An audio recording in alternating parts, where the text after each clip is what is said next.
and right back down the other side. How far will you go?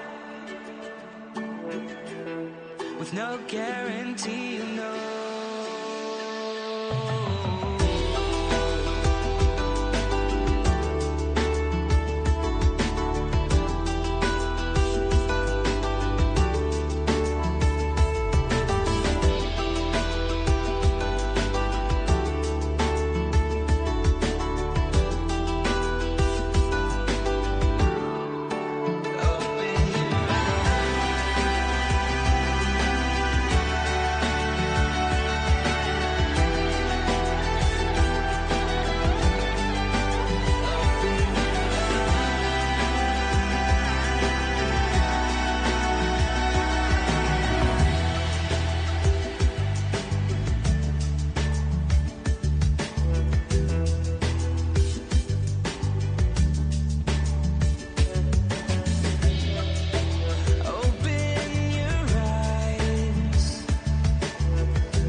Ladies and gents, welcome to the midweek show. Hope you're all doing very, very well. Welcome to Manchester Airport. I hope you're all doing well. And we got an awesome show lined up for you today, folks, here at Manchester. We're going to be bringing you all of the aviation action for the next few hours. We got Mr. Andy up on the camera for the time being, just getting prepared because it is very, very gusty today. I'd say there's quite a low base of wind, but then the gusts are definitely something we have to keep an eye on. They are definitely blowing about. Yesterday we were at Barton Airport in the office, and on the radio that we listened to, they were reporting gusts of over 30 knots. So we'll see what it is today. We'll get a METAR in. And we do have a Virgin Atlantic on the way out, and we do have a guest who will be introducing any second now. We'll get this 330 out. Yeah, Virgin Atlantic A330 300 departing runway 2. I don't think there's very long left on runway 2. Usually closes about half past the hour. But the arrivals today are going to be pretty crazy. Strong winds forecast, strong gusts more importantly, which are the real challenge for the arrivals. And this A330 is heading out for Orlando, which will be our first heavy departure of the stream today. Hopefully they'll be switching over to single runway ops very shortly. Carl, great to see you in the chat. Tony, hope you're doing well. Yeah, I should imagine they'll switch over soon. Also got a Jet2 A321 on the taxi out as well. Should be departing soon.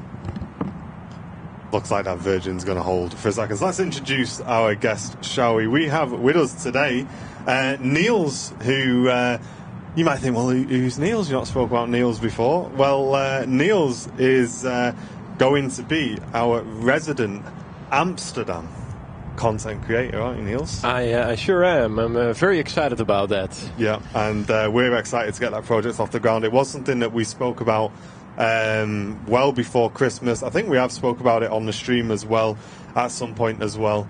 But yeah, we're going to be starting that project soon. And yeah, Niels is going to be joining us for the show today. Main cam is ready to go as the Virgin Atlantic starts its roll.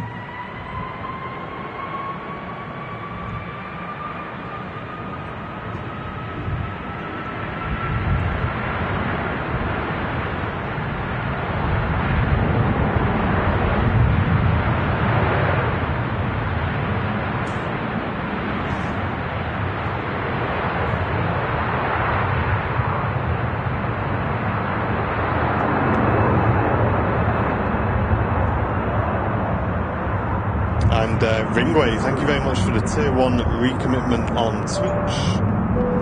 Really appreciate it, dude. Cheers, Ringway.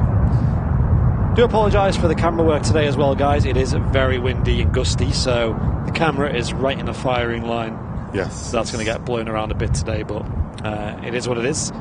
Yeah, we'll do the best we can in the conditions and keep an eye on things moving around as well. Obviously, we're going to be trying to focus on arrivals today. So we're going to be keeping our eyes peeled for anything a little bit blustery on the way in. But yeah, so not only is Niels going to be grabbing some content for us from Amsterdam, you're also training to be a commercial pilot as well. That's correct, yeah. Almost done with the whole training, so I'm pretty excited. And how long's that taken, start to finish so far? Well, the plan was 2 years, but then, well, the first flight school, they went bust, and then COVID hit, so, well, we're almost at 4 years, but, hey, wow. Almost finished now. Good. So, and what aircraft is it that you're looking to train for, or you are already training for? Yeah, I'm currently operator in a A320 simulator, and yeah, I hope to be flying that pretty soon. Yeah, amazing. So, in this training that you're doing, what would it focus on then? Because I assume you can then go on to train on any kind of commercial aircraft, really, with like the type rating. So what is it in particular that you're learning now? Is it like navigation? Is it like Is it just kind of covering everything and everything? Yeah, well, basically you just start with the PPL and get up your airmanship, of course, and get the stick and rudder skills. And once you start getting the hang of that, you build hours, do the navigational flights, then you start instrument flying, multi-engine flying, and CPL. So it's basically just from 0 to pilot. They make you a pilot in a whole. Very. It's pretty. They teach you all the basics, of course, but they also teach you how to make decisions. They basically shape you into a proper airman, if you will. Yeah, awesome. And our office is based at Barton, which is a GA airport near here, not too far away. Right. And we're seeing quite a lot of different GA aircraft going in and out. What is it that you've been flying mostly?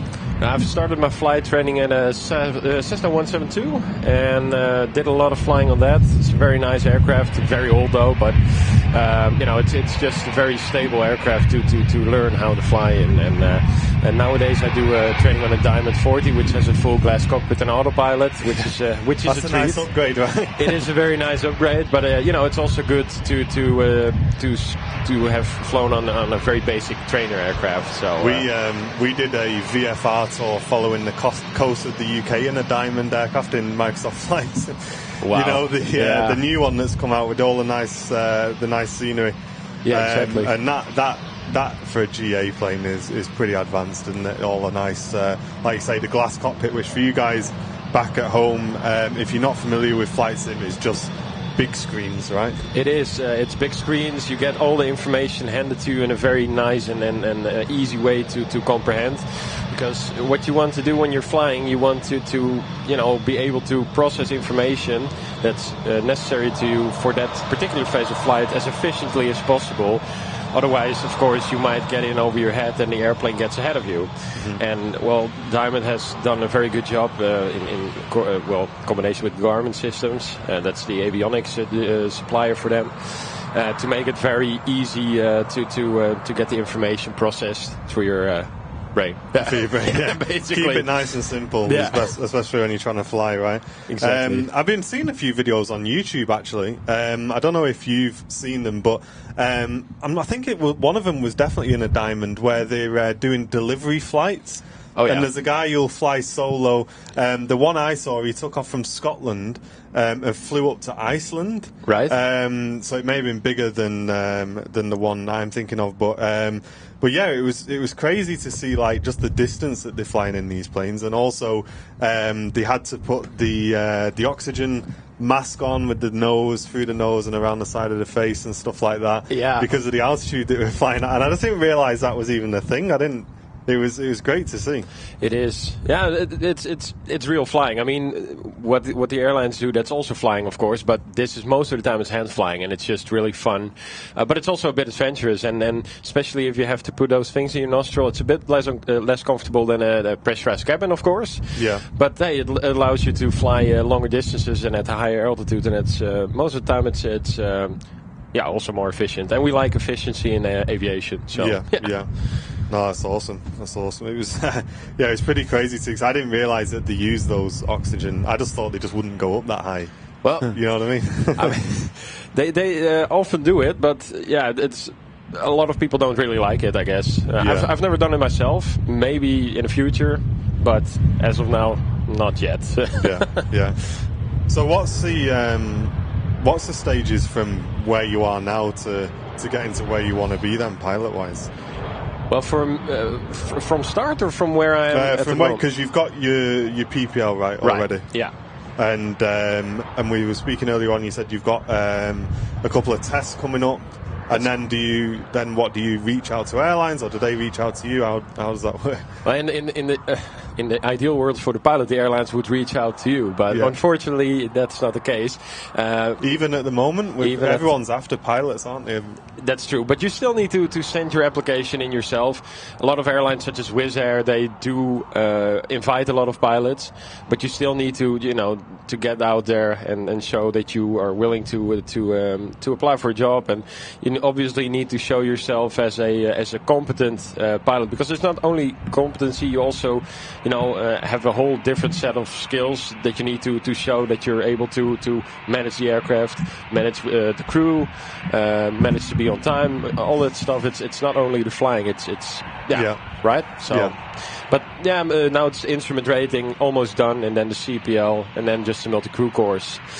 And then I can apply for the jobs, basically. Yeah, and then I guess once you've applied for the jobs, that's then when they start training you specifically on the aircraft that you're going to be flying. Then you will get correct. Then you will get a type rating, and here comes A320, I think, A390. Yeah, from Air France. Yeah, there you go. So it's a lovely aircraft. I also like Boeing a lot, but it's just Airbus is. Again, just like Diamond also makes the information really easy to process, Airbus takes a huge workload off of the pilots, and it's just it's a feast to fly the simulator, and I can imagine the real aircraft is just as fun to fly. Yeah, we've been fortunate to have a few pilots on, and we've had one Boeing pilot on and Airbus pilot on, but we've met a few pilots through the flight sim centre where we are, and it is very leaning towards the Airbus side of things. They are saying the Boeing's a bit more of a handful, and obviously you're a lot more hands-on with the Boeing as well. Oh yeah, no, that's completely true. A good friend of mine, he's captain on first officer on a KLM A330. Yeah. And he likes Boeing, but he always calls it the B brand, and he always calls Airbus the A brand. So quite literally. Yeah, quite literally, exactly. So that Air France in from Paris, Charles de Gaulle. And Cookies was just saying, is Neil's going to be going live at Amsterdam or just filming for you guys? At the moment, we're just going to be filming. Yep. And that's mainly, I mean, we did discuss going live, but it's mainly just down to Neil's time and commitments. Obviously, training to be a pilot is a bit more important than doing a few live streams for airliners live. But you never know, we might have the odd pop-up show here and there, and it's certainly possible. Yep. So we'll see. We'll watch this space. But Andy, I think you're best to talk about the plan for Amsterdam and what it is we've got our eye on at the minute. Yeah, pretty much just bring in regular content for you guys. So you guys know that we not only live stream here on the channel, but we do a lot of pre-recorded content as well. And there's a lot of airports out there that we'd love to frequent in terms of pre-recorded content. And obviously with us doing the live shows here at Manchester, it's not possible for us to always do trips around. So Niels is going to help us out, get some content over there. He's going to have the same setup as us, the same camera.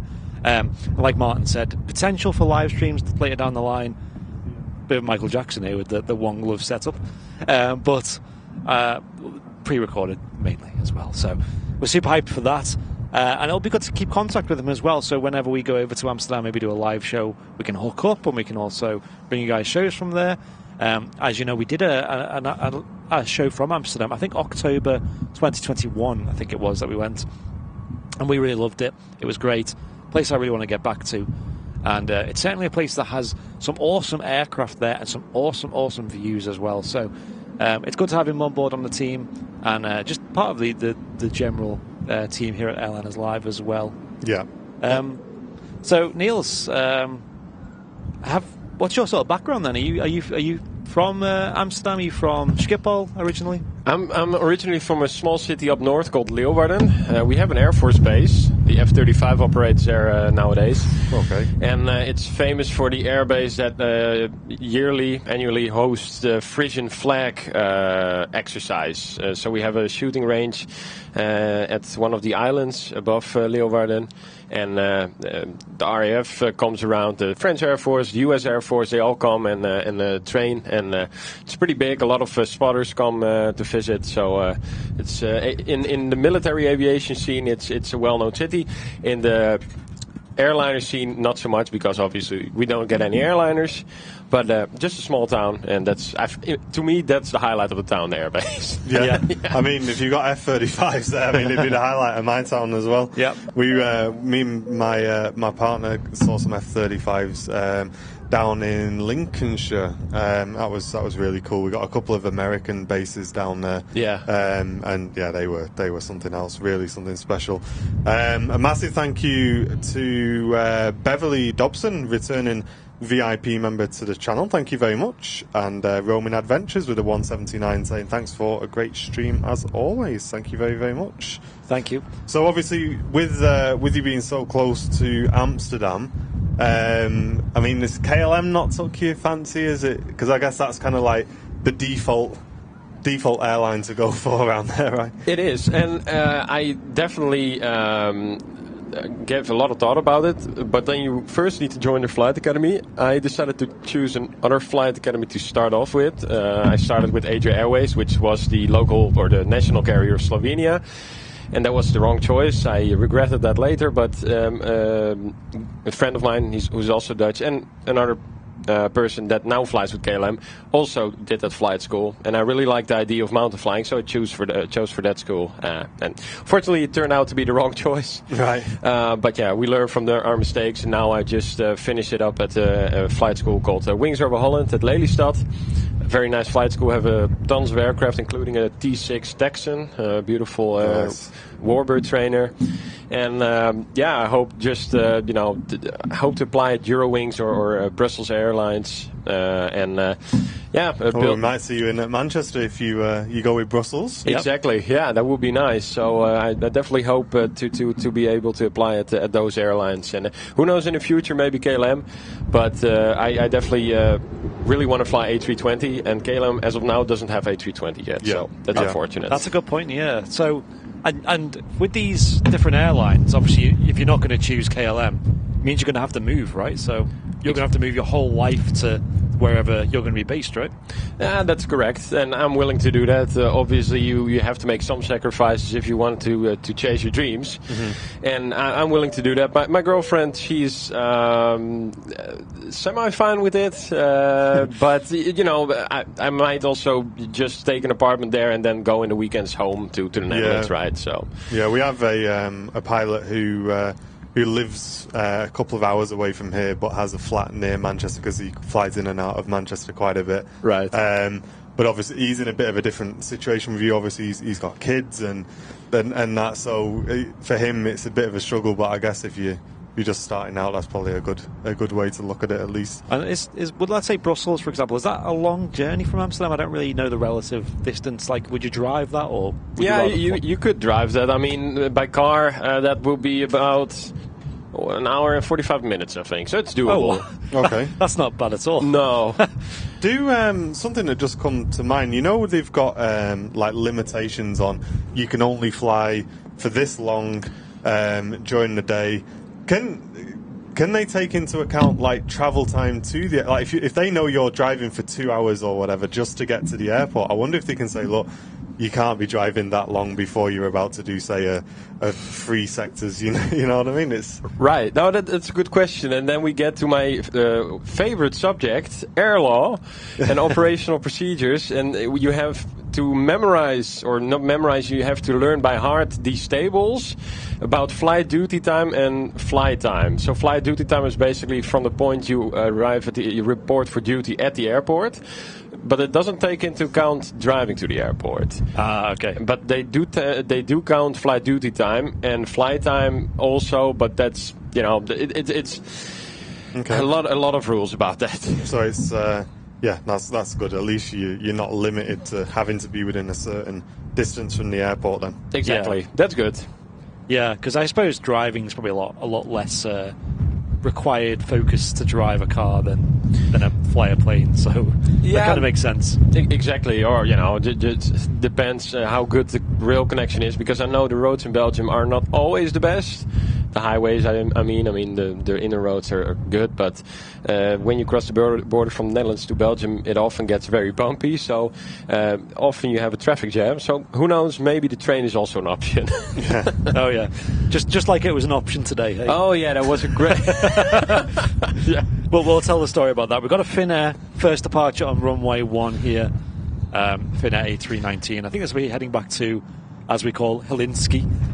Also, can you spell check your guest's name for me, please? Yeah, so it's Niels, but it's Neil. Imagine Neil with an S on the end, because in the UK we have Neil Yeah, okay. So my name is November India Echo Lima Sierra. It's a Swedish name, so it's a lot of a good friend of mine, Henry, who also does streams for Airlines Live, also used to think it's Niels with the reverse like the British name Neil. Yeah. But it's a Swedish name. It's November India Echo Lima Sierra Niels. There you go. There you go. And we'll talk about the relationship to Henry at some point as well. Like, because there's a lot to uncover. That's how we met, actually, which was great. I'm really looking forward to the Amsterdam project. It's just kind of one of those things that's kind of been pushed back and then pushed back a little bit more, and now it's like, right, come on, we really need to start doing this now. Yeah, we've been talking for a while, a good few months now. Yeah, going backwards and forwards, but it's we've mainly been waiting for the opportunity for breaking the weather for Andy to get over there and do some filming with you, but then it's kind of turned out that you're coming here first, so I was very eager, right? So there you go. And the action here doesn't disappoint. No, it doesn't. The Finnair off to Helsinki, A380.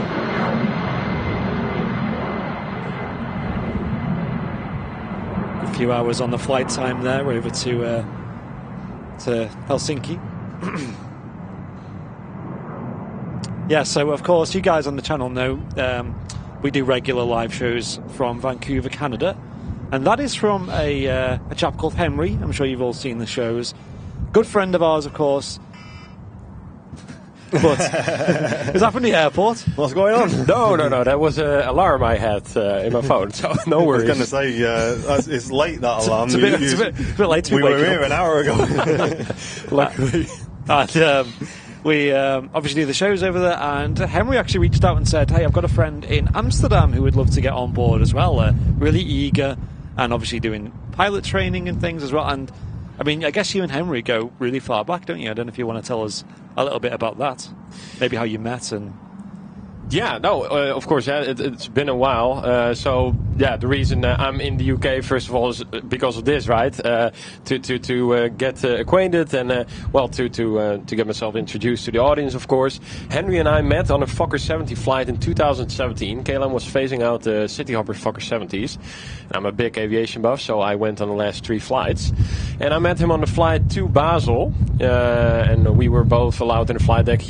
I on the way to, and he on the way back to Amsterdam to do some video on it, and the friendship developed, and we've been meeting every year ever since, basically.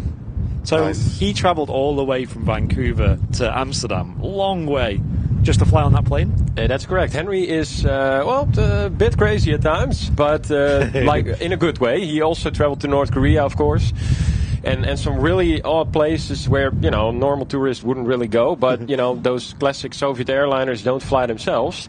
So he went all over the world, and he has made some pretty interesting stories from that. So, yeah. Yeah, Henry does love his aviation. He loves his old aviation as well. Yep.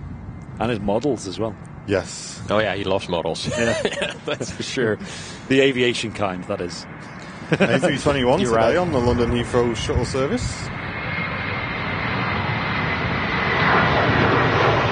And you got the IAE engine option, which is reportedly the better engine option, but it smells like oil sometimes in the cabin. I've never flown an aircraft with IAE engines, to be fair. So, no, because I think on BA I've always been with CFMs. Because they typically use that obviously with the newer aircraft as well. Oh yeah. But yeah, we're pretty well connected to London Heathrow here at Manchester. I think I was talking to you earlier about it, saying how we have multiple flights to Heathrow with BA, and that plugs Manchester into the BA network. So if you wanted to book a flight from here to somewhere that wasn't serviced by like Ryanair or one of the bases here, aircraft based here, then you could go with BA. And that could take you to like somewhere like Dubai or somewhere in the US or places around Europe and things. V-Man on Twitch as well. Thank you very much for the tier 1 for 9 months on a bit of a streak there, saying morning guys, morning mate. Thank you very much for tuning in today. Oh, Airport Wings is in the chat as well. Hello, dude. Hey, welcome. The chap I bumped into at Lisbon gave me a nice warm welcome over there. Oh, nice. Although it wasn't too warm over there. It was a bit funny, that, wasn't it? It seems to be wherever Airliners Live goes, the rain and the cold follows. Oh, really? So you might not want to stick around with us for too much longer, mate. Well, to be fair, the Netherlands was a bit chillier, so Manchester right now is a tropical retreat for me. So we did have a question in the chat saying, what's the reason for Neil's coming over to Manchester then? Well, the reason coming over is, I guess, there is one. getting acquainted with you guys, of course, also obviously you guys have a certain style of filming the departure and arrivals, and of course I'm here to learn. Yeah. So I think that's the main reason. But also seeing the airport as well. I mean, you've had a little brief tour of the RVP here. I love it. We had a quick walk inside the Concorde hangar because, believe it or not, here at the RVP, you don't have to book a Concorde to see the Concorde. You can actually go in the hangar a lot of the time. Obviously, ask at the reception, make sure it's open. Sometimes it's closed for events and things. So we asked, and they're like, "Yeah, you go on in, you can have a little look." And I took Niels inside, and it's pretty special to have that part up there, isn't it? It's just one of my favorite aircraft. I mean, 747 is definitely up there, but Concorde definitely on the top one spot with the AN225, 747. Okay, I have 4 on the list, or 5, Fokker 70, and the Concorde. They're all number 1 because they're just all, to me, very special in a different way. Because obviously Concorde was way ahead of its time, and I do not understand it's not flying anymore. It was so advanced. Yeah. But believe it or not, I've never seen one in my life, so this is the first time I've actually seen a Concorde, and I was... Oh, great. Yeah, I was really amazed by the technology and That's whatnot. awesome, mate. I'm glad you managed to see one then. Yeah. Yeah, we've been kind of pretty spoilt here at Manchester. Like, me and Andy have been lucky enough to be on board a few times and do some filming in there. And it was like, I've said a few times on the stream, when we had the 747s, we had quite a few 74s coming in and out of Manchester every single day. And we kind of just took it for granted, and now they're gone. You kind of think, I wish I would have enjoyed that a bit more. You know what I mean? Exactly. Yeah, it is really unfortunate. They're retiring very classical airliners, and fortunately, you guys still got some 757s and 767s here, which are also very neat, right? So yeah. And you were saying, have you ever flown on either of them? No, I've not flown on a 75 or a 76, which is a bummer. I'd love to take a flight on one, but didn't come to that yet. Manchester, it's quite cheap to fly on the 75s. You know, with Jet2, for example, they do the cheapest ones will definitely be the Balearic Islands, like Ibiza and Mallorca. They are pretty cheap to book flights on. I've been looking at flights myself, and less than £100 you can get a return flight. So for an experience of flying not only to a lovely island, but on a 7.5, it's great. Yeah, exactly. Yeah, it's beautiful, beautiful stuff. And like I said, the action here at Manchester is just really good. I mean, Schiphol's nice, but I mean, can't beat the view here at Manchester. You guys are situated really close. We are spoilt. We are at Manchester. We're very lucky. Exactly. It's definitely. I mean, we're a bit biased, but in my opinion, the best airport in the UK for spotting. Oh yeah, I agree. Yeah, I agree. Just because of the variety you get here, you get everything from little biz jets, even like down to the little Pipers and things, all the way up to the A380, of course, and everything in between. So. Exactly. Yeah, beautiful stuff. Massive thank you to Malky for sending in a £10 super chat saying a few quid, as you'll now have to buy a family-sized pack of pork pies with Neil joining the party. Great work, guys. Thank you very much, Malky. Really appreciate your donation. I actually picked up some pork pies on the way in this morning, so we had to stop because I had to pick up some new gloves because one of mine disappeared. Yeah, and they do have a habit of disappearing, don't they? Luckily, they just had 2 pairs left, so we got one each. Nice. And there was one that was just one glove, just by itself. Like, was that half price? Was it the one that you were missing by any chance? Because you could have got yourself a bargain there. Yeah, that's it. You could have just completed the set. Thought you was always after a bargain, you. That's true. There we go. Ryanair 737. 800 this is, right? Yes. Off to Porto. So one of my instructors is captain at Ryanair. Oh, nice. He is a great instructor. He definitely teaches decision making very well, and it's just fun to have people from the industry teaching you, because obviously you learn a lot from them. Yeah. You guys both, I know Andy, but you guys both, you've been to Lisbon, right? Do you fly Ryanair often? Is it like here in the UK, do they operate it very often? Yeah, they're really big here at Manchester and very competitive, of course. I can imagine, yes. So yeah, they're pretty big here. So I use them quite often. On a route like Lisbon, it's quite competitive. I think we've got like 3 airlines that operate to there. Oh. So we've got like TAP as well. Oh, nice, yeah. And also EasyJet, I think EasyJet still operate that route. So yeah, a lot of competition. And when there's a lot of competition, that's generally when you get the cheapest prices. But Ryanair operate a lot of destinations from here, so... And ladies and gents, pause the chat because we've had a massive membership gift donation coming in from Mr. Tony Parkinson. Thank you very much, mate. Gifting 10 Airliners Live memberships to the community. Wow. They've gone to Steve Creed, Brian King, Chrissy74, Kevin, he always does this, Kevin, and Marcus G, Tracy Barrett, Peter H, Diana, and Steve and Chris Flynn, all receiving gifted memberships from Tony Parkinson. Thank you very, very much, mate. That's a very, very generous membership donation to the channel. Cheers all, appreciate it. Off to Oz, tuning in from Sydney. Thank you very much. Welcome, dude. It's starting to rain. I've not really got much waterproofing on at the moment, so I can keep an eye on that. Adjust things if needs be. Got a TUI Max on the taxi out though. Nice. 737 MAX 8.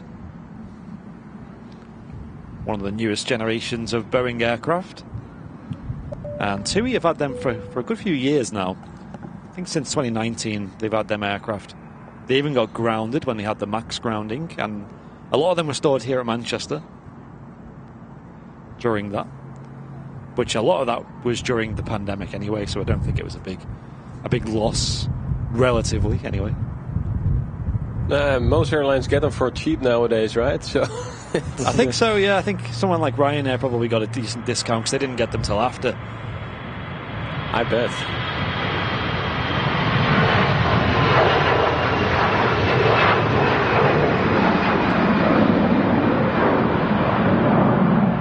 Well, with Ryanair, they don't even formally call them Maxes, do they?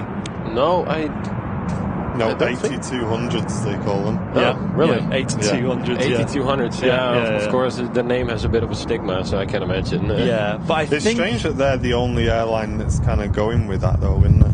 Yeah, I think a lot of that is also down to the fact that it's actually their own unique variant as well to Ryanair. It's an exclusive variant. Right. It's slightly different to the regular MAX 8. I can't remember exactly what. I'm sure someone in the chat will remember. It's something to do with like there's like an exit configuration and seat configuration's a bit different. Right. So they kind of get the opportunity to rename it for them, and they just take the MAX.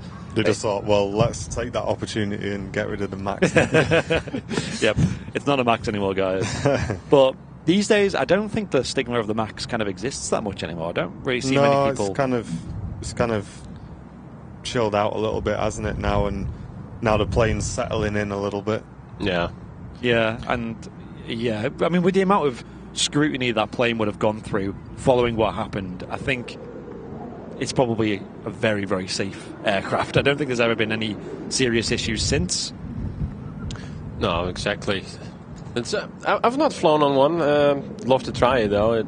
Supposedly it's very comfortable. They are, yeah. So I mean, we talk about it a lot on the stream, and you notice it when they're flying during turbulence. They seem a lot smoother, and it's one of the byproducts of mounting the engines further forwards. Is it changes the center of gravity to the point where it's a little bit smoother going through turbulence. Exactly. It handles the wind better, and when you're on board, you can feel it. It feels heavier, is what I'd say. Like, it feels weightier, and it feels like it takes more power to move it around. When I don't think it's that heavy anyway. It's just a byproduct of the center of gravity. Yeah, well, those two engines are a bit more forward, so obviously they help with that. And yeah, I bet that does make the ride a bit more comfortable. And here it goes. I think I've seen this one yesterday parked on one of the remote stands when we're taxiing in on the KLM flight. Nice.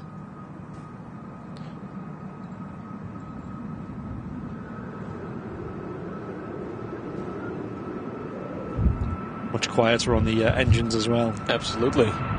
Leap 1B engines.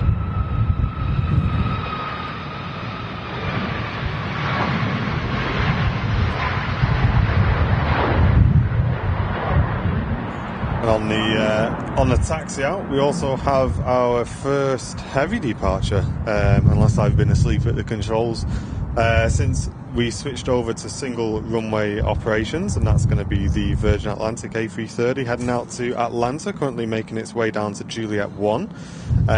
That's being followed out by the TUI Dreamliner, which will be heading out to Puerto Vallarta. It looks like it's just about to begin its pushback. So a couple of heavy departures on the way. Stick with the channel. And I just saw a question from Tina Stockton asking me what my career has been before aviation, and it's pretty simple. I'm still a young guy, so I used to work for McDonald's. Wow. And what a change. Yeah, that was when I was 6. It was only for a year or two. Then a local restaurant called La Place. And I've been working in a toast factory for a bit. We also made for toast for Sainsbury. In a what? In a toast Toast factory, that's correct, yeah. Like a brioche toast. Do you just put them in the toaster and then that's done? No. Well, I was at the end of the toaster picking out the wrong ones. It was very stupid work, but it made a lot of money. I never knew there was such thing as a toast factory. Yeah, there is actually. That's great. Was it just someone's kitchen? Yeah, no, like a kettle factory next to it. It was really big. Hot water factory. Like one of these big things with just toast, and everyone's like putting them all down. Exactly. Yeah, it was really interesting, but it's just it was really stupid work. But we made for Sainsbury a lot of toast as well, brioche toast. Yeah. It was quite funny. And then I obviously studied something. That I did international management, and then I decided, okay, I really don't want to do this. I want to chase my childhood dream to become a pilot, and here we are. Nice. Yeah. But was toast your original childhood dream? I've always dreamed of toast. Toast, yeah. I love a good toast, but not as much that I want to get out of bed every 6 a.m. to prepare it. But Mike says, with McDonald's, at least you've had experience wearing headsets. Yeah, that's correct. Hey. That is correct. Yeah. Yeah. You were very professional on the headset there, were you? Oh, yeah. Oh, yeah. Yeah, taxi round to window 1, please. Thank you. The thing was, they grabbed the headset from me because I was talking aviation slang into it. So they didn't let me keep it for long, unfortunately. And that'll be 24.48, please. Thank you. Exactly. QNH2. Yeah, I definitely did that one time, and they weren't too pleased about that. So. That's amazing. It's EasyJet in from Paris. Start to vacate in front of us. And you were saying when we were just setting up that you were really impressed with the view from the Runway Visitor Park, and it's a great spot. I mean, you're so close, up close and personal to the action, right? It's just like it's a miniature museum, and you got the greatest view, I think, of any airport in Britain. I have to say. Well, okay, obviously there are some very nice airports here, but I have to say I'm really impressed with the views. Yeah, it's one of those where you're lucky you can get a good view the whole way around the airfield. 3:30 on the roll now as well. Nice. You can see the TUI Dreamliner taxiing out as well.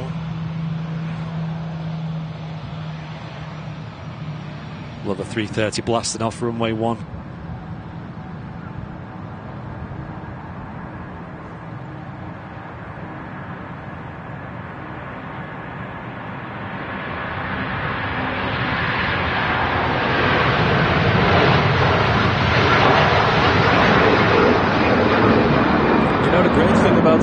Is when it's really moist, you get those beautiful trails from the wingtips. It's just one of those aircraft that never disappoints in those conditions. Yeah, we love seeing that on the stream. We really do. Yep. One of our favourite aircraft to see here at Manchester. We've got loads of them here. I mean, even Turkish Airlines are bringing a 330 in today, so that's a bit of a treat. Getting blown about a bit though, isn't it? Yeah, it really is. Even though it's pretty heavy. I mean, it's all the way to Atlanta, so it should have plenty of fuel. Yeah, 3,500 mile flight for that one. And there's a bit of ribbon action as well. 9 hours 40 minutes for that departure. We also have pinging up on the ground a Singapore A350-900 as well. That's heading out to Houston very shortly. I think we should be seeing the Singapore flight as well. Yes, we love the Houston service with Singapore. They operate 2 routes from Manchester, Singapore and Houston. Yeah. And the Houston one is special because it usually rotates very early for a 350, and it makes one heck of a view. And as you can see, we're starting to get some aircraft pinging up on the ground now as well. The A380 isn't far away either. I think about 20 minutes away for that one. We can just see that heading out, or heading towards Doncaster, I should say. Oh yeah, I was going to wave from the some folks over on the mound as well. All right, okay, brilliant. They're in the chat saying they're watching along. Amazing, great to see. And there it is, the Emirates A380, not far away at all, arriving in about 15 minutes' time. Scappy saying that the gusts are now 28 knots. Okay, I think they're going to peak at about 33. And also, don't forget the Mark has said that that might be slightly understated because of the position of the equipment that reads the wind is kind of slightly blocked by one of the terminals. Yeah. So when it says 30, it's usually a bit more. Yeah. Didn't you say, Niels, that they kind of underestimated with your flight yesterday? Yeah, we were on final. I talked to the captain about this. He said, okay, we were on final. ATC said, oh no, wind's calm. And, we're landing. And, the previous aircraft also stated, well, it was a bit choppy. And then suddenly, we landed. It was a pretty good landing. But suddenly, we definitely veered off left and right a bit to keep the center line. It was definitely a gust. And we're all the way in the back, and you feel it, definitely. Yeah. Well, one thing that Mark's told us is because of the way the terminals are at Manchester, the wind comes from this way, and it rolls over the terminals and gives a lot of turbulence at like the very last stage of the arrival. Yeah. And sometimes it catches people out. Obviously, KLM have been coming in all day, every day, but you do seem to get a bit of turbulence towards the final approach on 2-3 right for sure. Yeah. Question in the chat from Gemma. Saying, can I ask, when you get your CPL and apply to the airlines, can you decide whether you want to fly long haul or short haul? I guess if the airline flies both. That is a good question. I think most pilots that just come from the flight schools, they just go short haul because obviously they want to get their flight hours in and their landings in. But yeah, I definitely want to go for short haul first because just to get the experience. And if you go long haul first, you probably become second officer, and that's only allowed to fly at above 20,000 feet. Mm-hmm. So you'll be only turning the knobs and talking to ATC then. Which is fun, I guess, but I'd like to start off as a first officer. Definitely short haul for me first. And I mean, nothing wrong with being a second officer. I mean, it's also great. I mean, you get to see far away destinations.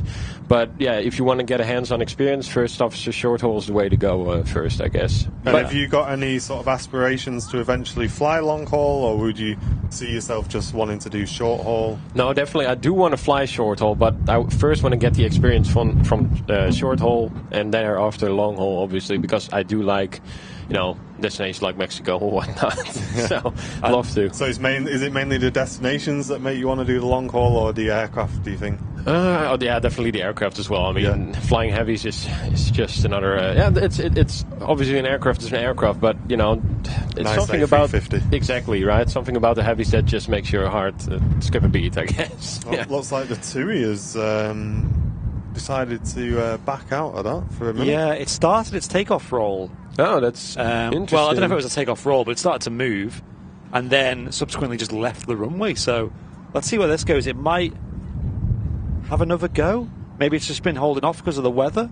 Possibly. Or maybe I'll have a cheeky listen in standby. Yeah, or maybe it's had to go back to the stand. I mean, it's not in a rush to go back. So, I mean, from your experience, Niels, I assume it's okay for an airliner to take a break like this if it's a bit too windy or you're unsure about something weather-wise, or. No, of course. I mean, that's always it's very important to make the right call because my instructor always said better being on the ground wishing you were up than being in the air wishing you were down. Yeah. Because once you take off, takeoff is optional, landing is mandatory. And if the winds are blowing pretty heavily right now, and even though it's a 787, you don't want to take any unnecessary risks. So I think, I don't know what's happening. Maybe it could also be, of course, a technical fault. I do see that the landing lights are still on, even though it's on a taxiway, so that's interesting. Yeah, we'll have to wait and see what happens, I guess. Yeah, so we do have the scanner here as well. We weren't listening then, but we were saying to you, Niels, that here in the UK we can't broadcast that. So it means we can't listen into what's going on live, but we can obviously just tune in retrospectively, maybe try and figure out what's going on. Exactly. But it looks like it's gave up on the landing, on the takeoff here. Oh yeah. Like you said, it could be technical, it could be passenger related, it could be a whole magnitude of things. But in these conditions, I think the likelihood of it being weather related is much higher than normal. I do agree. If you look at the windsock behind you, I mean, it's really, flapping all over the place. It's so crazy, variable. I mean, that's if we see that. I also at my airport we have a lot of buildings, and we also have what you call the mechanical turbulence. So yes. The turbulence coming off from the buildings, and sometimes it's blowing really, pretty heavily. And then when you attempt the landing, suddenly you think, there's no wind, and then suddenly you get a gust of 50 knots, and you start to sink. So it's definitely interesting conditions today. Yes, so we've got the TUI's now taxiing back. Be a nice shot this actually when it clears the BizJet here, but we've also got a Loganair which seems to be getting ready to taxi out. Only a little ATR 72. We have quite a lot of these at Manchester, so again, that if the Dreamliner was going to get blown around, then the ATR is definitely going to be in for a ride. Yeah, so I couldn't hear anything on the scanner. I think, to be honest, that's something that you kind of had to probably already been hear called when it rejected the takeoff. But I would imagine with it going back to the gate, there's a technical fault. Yeah, I think so. And if it was to do with weather, they would have just held and waited. Yeah. The thing is, he still has, I think, I don't know, it could also be the runway turn-off lights on, but it looks like he has still landing lights on, so maybe something technical? On the wings there, Yeah. Maybe. Interesting. We'll keep an eye on that one. Mr. Fez, if you're in the chat, feel free to tune in. Speaking of BizJets, see if you can hear what's going on with that one. A little aircraft on the way in. Definitely getting blown around this. Citation? What is that? Looks like a citation. Let's have a look. Possibly.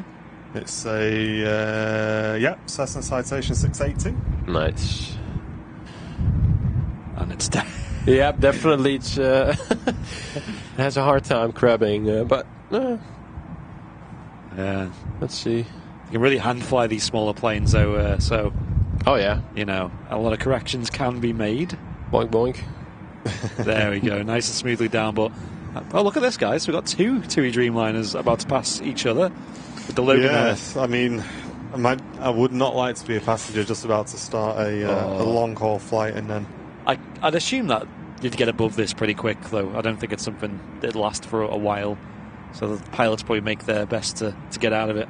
No, I mean about the landing, the one that's coming in and it's just about to leave and now going back to the stand.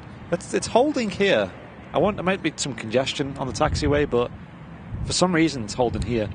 Maybe there is a Singapore on the way out. Well, there's two Singapores on the way out now, so it's probably going to have to wait for that. It might be doing some troubleshooting as well, so just getting it out the way, so the other aircraft can get past.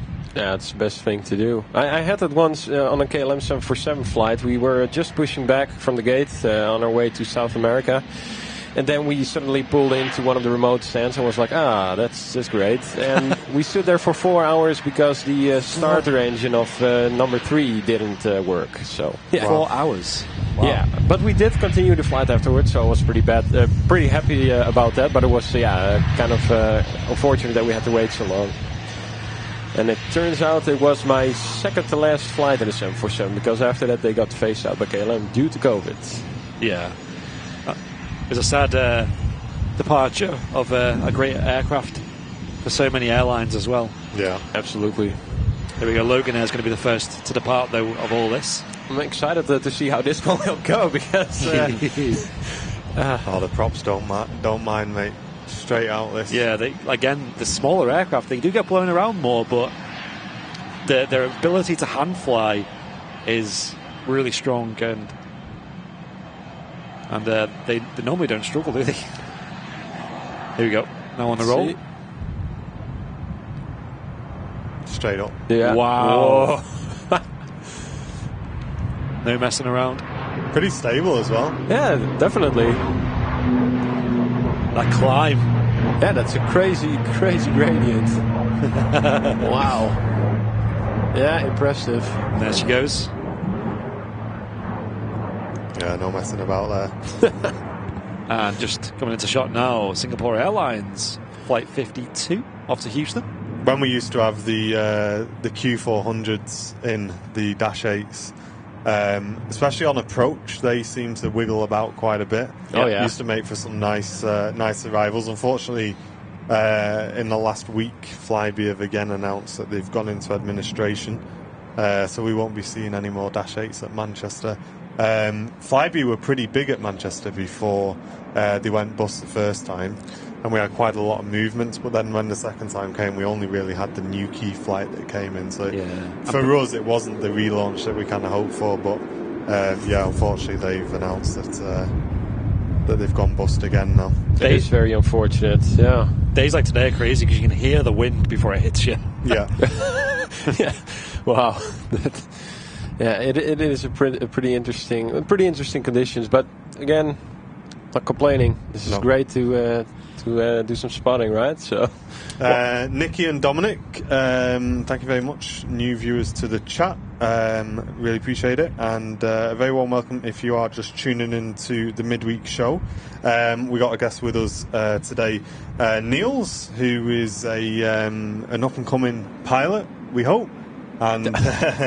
Good luck. Thanks. And he's also going to be filming some content for us at Airliners Live in Amsterdam. So lots going on. We're keeping an eye on this TUI Dreamliner. Yeah, we're super hyped for the Amsterdam content to come to you guys. Seems like it shut down the number 2 engine to me. Yeah, it does look like that. Yeah, maybe high oil pressure or something. Yeah, if we don't know. We're not in the flight deck, but. More often than not, it's definitely engine-related if number 2 goes out. Let me just tweak this camera one sec. They're quite advanced as well, the Dreamliners, so they do have a lot more systems on board than normal. So it could be, a lot of different things. We'll see. Other TUI Dreamliner is now lining up on the runway. Let's hope that one does depart and does not have the same issues as the previous one. Otherwise, it will get a bit crowded on the taxiways, I think. Yeah, and a bit angry at the TUI gates. Yeah, exactly. Someone in the chat mentioned the King is not too far out as well. Yes, that's correct. It was only about 20 minutes away earlier on, so it is now... Let's have a look. Should be... Oh, wow, okay, so it's extended its approach. So as you can see on the radar here, it's going to be making the left-hand turn to circle back in. Most likely just to lose a bit of altitude, so we'll be keeping an eye on that arrival for you guys for sure. Massive thank you to Bill Stewarton for sending in the 449 super chat, saying great camera work in the gale from Bill in Sheffield. Thank you very much, dude. Cheers, Bill. It's definitely not easy keeping the camera smooth when the camera's blowing around. Gosh, look at that. We might need to reposition that protective arm. Well, that's as close as it gets, but it's not going to move. It's like that's solid, but okay, yeah, it's crazy. It does make a lot of noise though. Definitely looks. Can it not? Can that not go to there? That can go there, but it moves then. Oh, does it? I mean, yeah, that'll work for now. Yeah, that looks a bit risky there, mate. Yeah, let's leave it there. I think he shut down both engines now, or not? Really? Maybe we'll have a zoom in a moment. Yeah. First, nervous flyers probably don't want to see engines shutting down before a long haul flight. No. Definitely. Oh, we just switched the engine on and back on again. Don't worry, guys. Don't worry. Have we tried turning it off and on again? Nice and early rotation. This one should be pretty light.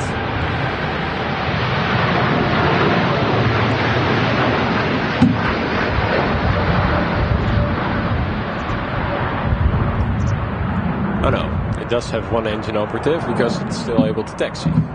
Oh, it's started to move now. And that TUI Dreamliner departing to Cancun. This one departing to Terminal 2 at Manchester. It's got a similar name to Neil's. This one's called Neil. There you go. Wow, this plane. Oh, there you go. As far as I know, I think the aircraft are actually named by the customers of TUI. I think there was a competition. I can't remember what the competition was, but the winners get to pick the names of the TUI Dreamliners. Does that sign say "Do not stand on the roof"? Yes, but don't worry, guys. We're not standing on the roof. We are not. We're half in, half out, and we got a little platform that we stand on. Yeah. A massive thanks to the Aviation Society for working with Airliners Live to bring you this awesome streaming location. Make sure you check out their social media channels and get involved in the events that they have coming up as well. If you become a member of the society, they do talks, which is super interesting.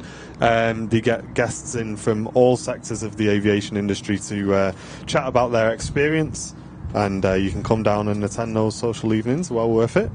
Here we go. And every now and again they have someone rubbish on like Airliners Live. Michelle, thank you very much for the £5 super chat saying, "Hi all, can finally catch some midweek action because my kids' school are on strike.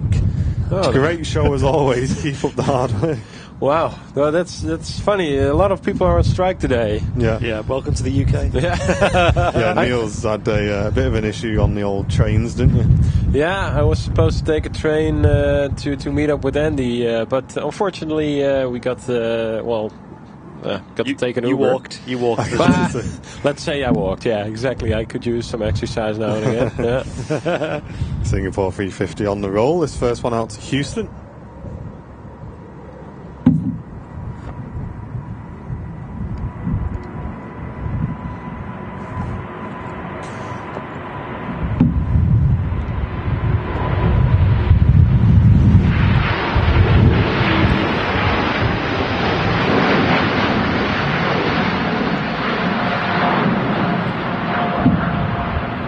Bit of oscillation now definitely. On the rotate.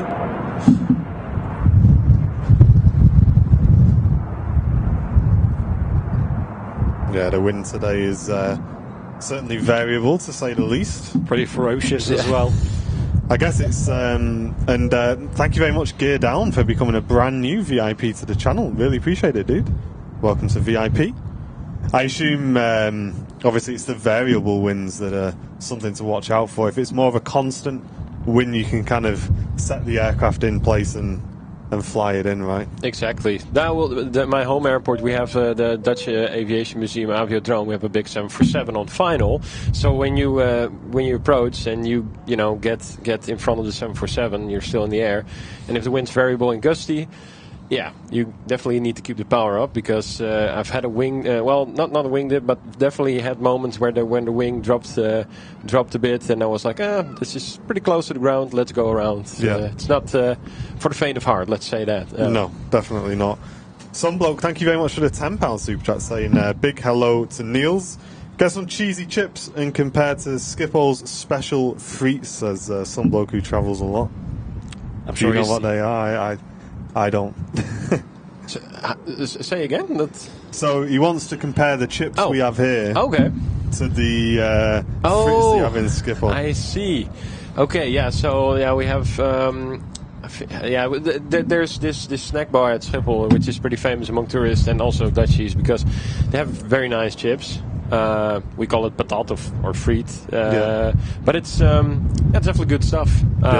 I don't know. I didn't have any chips yet, so here in the UK we'll sort that out for you, mate. Don't worry. Cheers. And then all you have to decide is: do you want the fries from the RVP, or do you want the classic British chip shop chips? That's the question. Okay. Well, we'll have to see. I'm gonna go out and take a look. There you go. No worries. And for those worrying about Andy standing on the roof, I'll move out the way. There you go. You can see Andy's legs there, poking up through. There he is, looking fresh. And just as he returns to his position, Vosh. There we go. Magic.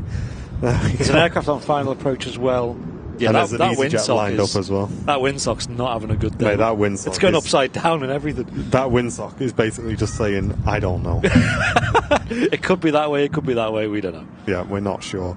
EasyJet on the roll to Geneva, and that's being followed in quite closely by the Munich flight with Lufthansa.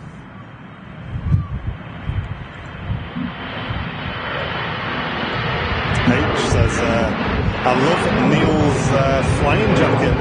Yeah, it's nice coat, mate. Thanks. I always wear it in the winter times when I'm flying because obviously our aircraft aren't as heated as properly as an airliner.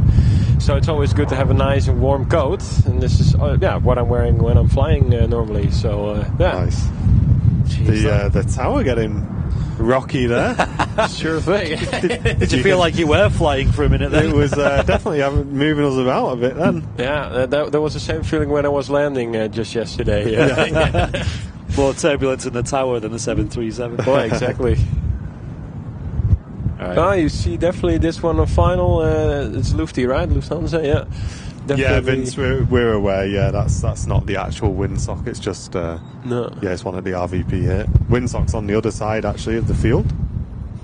Terry Edwards, thank you very much for the 449. Saying take Niels for a spin in the 360 sim. It's not on weekdays. Oh, that's a shame. That's unfortunate. It's a shame, isn't it, Niels? Yeah, I'd love to take. Yeah, you'd love to, spin, but it's just not open today, mate. Yeah, I have to come back another time then. Yeah.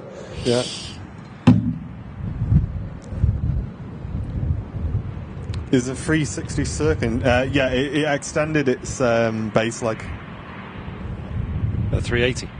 Yeah, so 380 is next to land. It's just over Stockport. Thanks very much for all the donations and support today, guys. Really does help the channel a lot. Thank you. Very smart looking aircraft, this. Yeah, I like livery. I had to get used to it, but yeah, it is really nice on the 320 as well. Is it 390 this one? Or is that 320 this one, right? 320, yeah. Oh, nice, dude. I'm glad you managed to get your magazine sorted, Paul. It was a good magazine.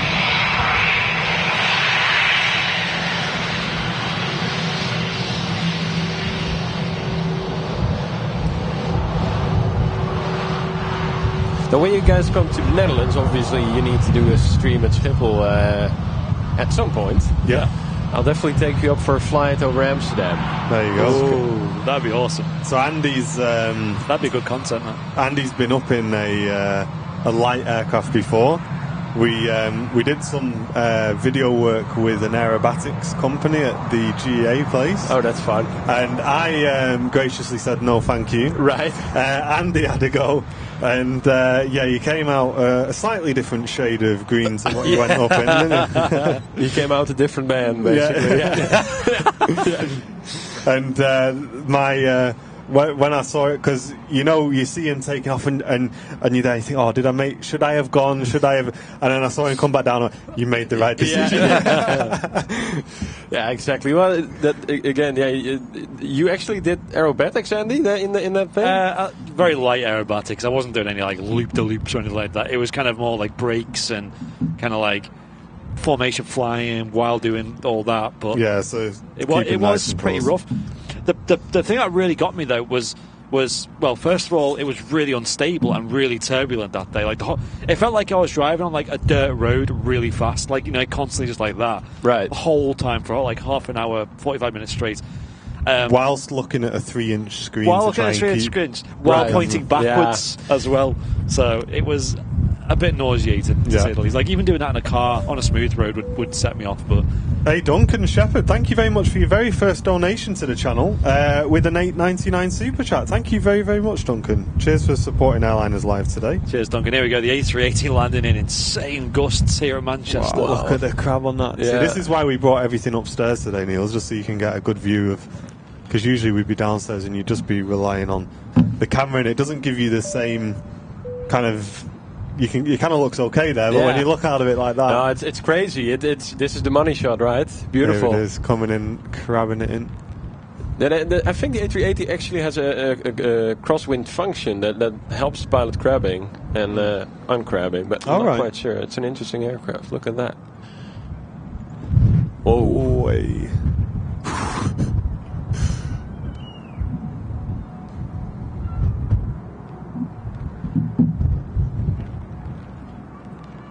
Wow. No messing around. The skill from these pilots is just something else, man. Absolutely. Wow. That was awesome. That was a real show.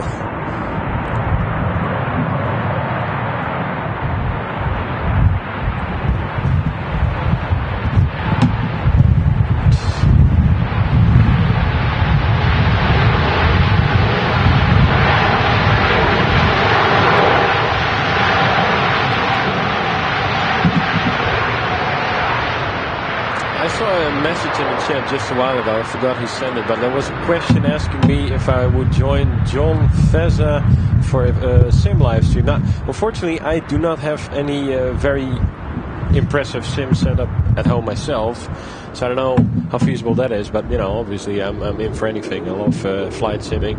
Yeah. So I'm sure we can look at something in the future. Definitely. Really getting a bit wobbly. We're in the studio and it's kind of going back as if it was like that, isn't it? Andy's, you seem quite sheltered. I think it seems to be coming from behind you quite a lot. Yeah. I'm just very worried about the movement in that hatch there. Yeah, so me too. Just keep checking that, Andy, because that's something to bear in mind, mate. We usually do have like a little vice thing. Maybe it's underneath. I'm worried about that handle just hitting you in the head, so just be careful. Is there anything else I can give you to?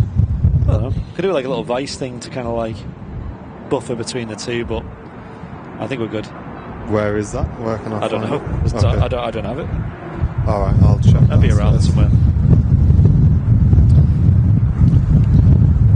Yeah, we've not had wind like this for quite some time. Well, that's good. I'm here at the perfect time and place, right? Yeah. This is pretty mad. I've not felt the tower rocking like this wow. for quite a bit. Oh my gosh. Wow, guys. It's like there's a rave going on in the tower.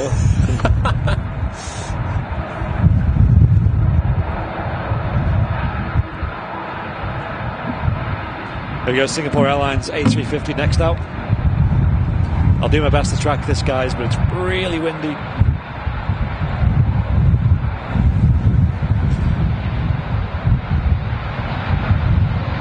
Oof.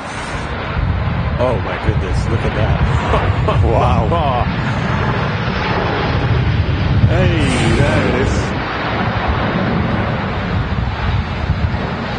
You see the corrections being inputted into the aircraft there. That's insane. Especially for such a big aircraft. And the Emirates A380 taxiing past. The last minute correction on that. Bit of a nose down to touchdown in the zone. A bit of a quick taxi as well. Just get us back to the stand. Well, exactly. But the more airspeed you have over the wings, the more authority you have to counter any side winds, right? So obviously when it's blowing a bit harder, like today, it's often a bit wiser to keep the taxi speed off because you have a bit more authority over the ailerons. Yeah. There we go, arriving here. So what sort of, sorry Andy, what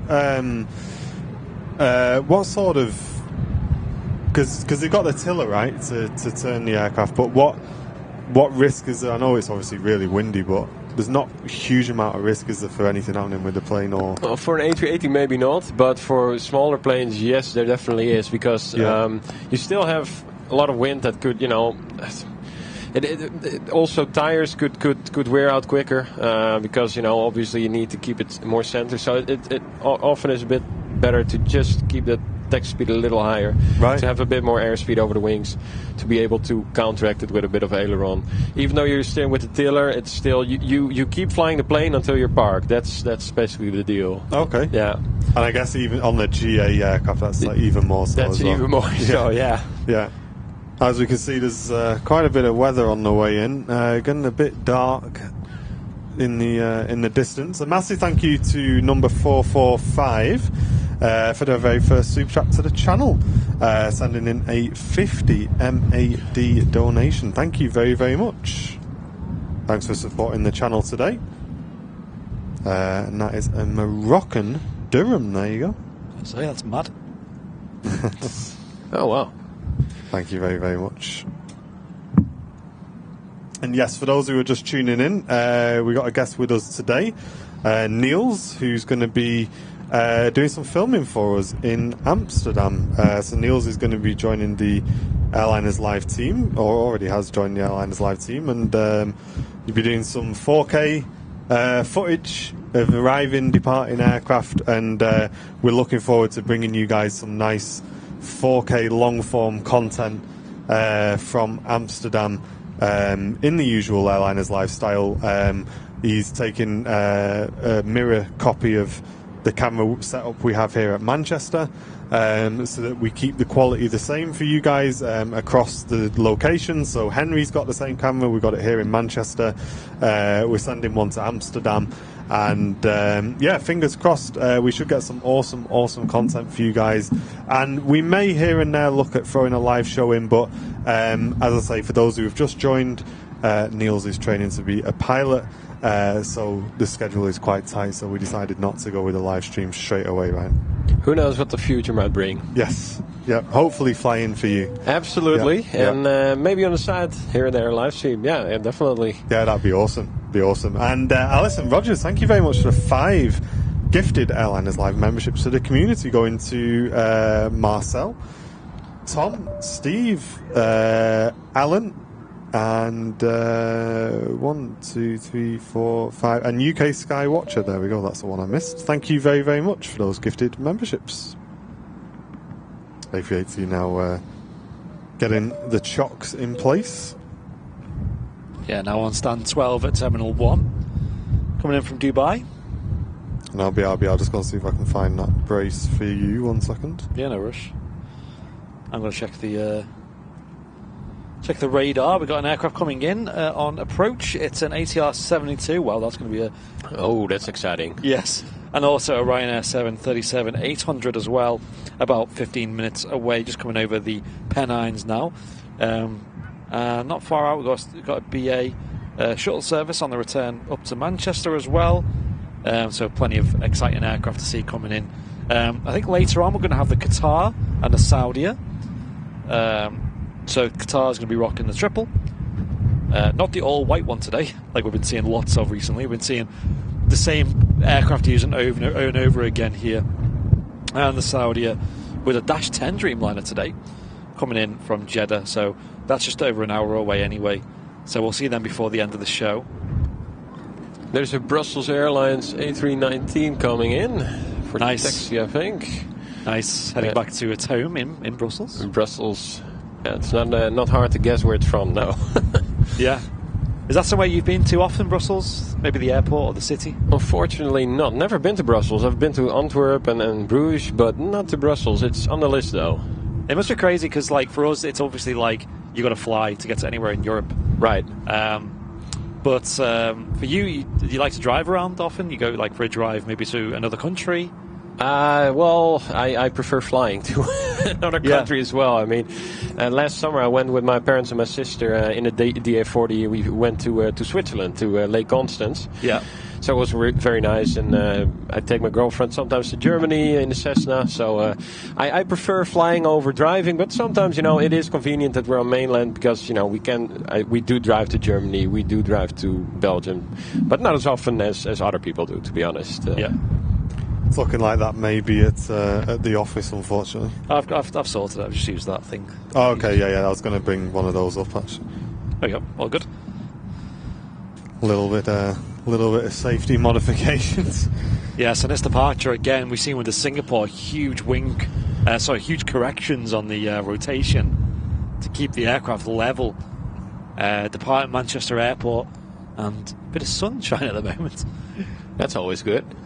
And Paul saying, can I have a shout out please for my daughter Haley or Hallie, who is currently that didn't last very long. Who is currently in Alderhay and loves the show. Thank you very much, guys. Glad you're enjoying this stream today. What if I can have it higher up? Would that be better? Where did it even go? Did it fall off? I did drop there somewhere. Here, there. Oh, there it is. I see it. Yeah. I'll try and wedge in a bit better. I have a bit of a nightmare with this hatch thing. Yeah, we'll keep an eye on this today, guys. It's safe. It's just annoying how it keeps bashing back and forth. I'm not really concerned about the safety of it. I don't even pop out. It's just not been on tight enough.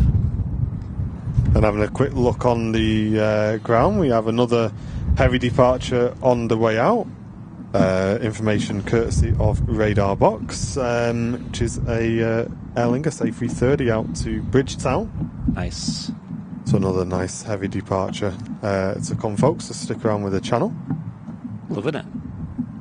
I was filming here yesterday as well with some of the windy arrivals. I actually uploaded the footage to our YouTube. You can go and check that out. 4K arrivals including the very last arrival I caught was Niels' arrival, coming in from Amsterdam on the KLM 737 900 series. How was the flight? It was a good flight, very short though, 55 minutes only, so Yeah. it was actually fun. My mother is a flight attendant at KLM, and she actually had to sit reserve yesterday, so she went through the gates to wave us goodbye from the gate, so we saw her waving from the gate when Nice. we were taxiing out. It was very nice, yeah. That is awesome. So aviation is part of the family then? Absolutely. My father used to work for the Air Force, Air Defense Systems. He used to be commander for a anti-aircraft guns, I think it was. And he was in this kind of radar ATC box, giving commands to the gunners. Oh, wow. So he also used to work for the Air Force until 2004. So I used to go to the airbase, to the air shows a lot as well. Yeah. So you've kind of grown up around aviation, so it's a natural progression. Absolutely, yeah. Amazing. We do have a Brussels.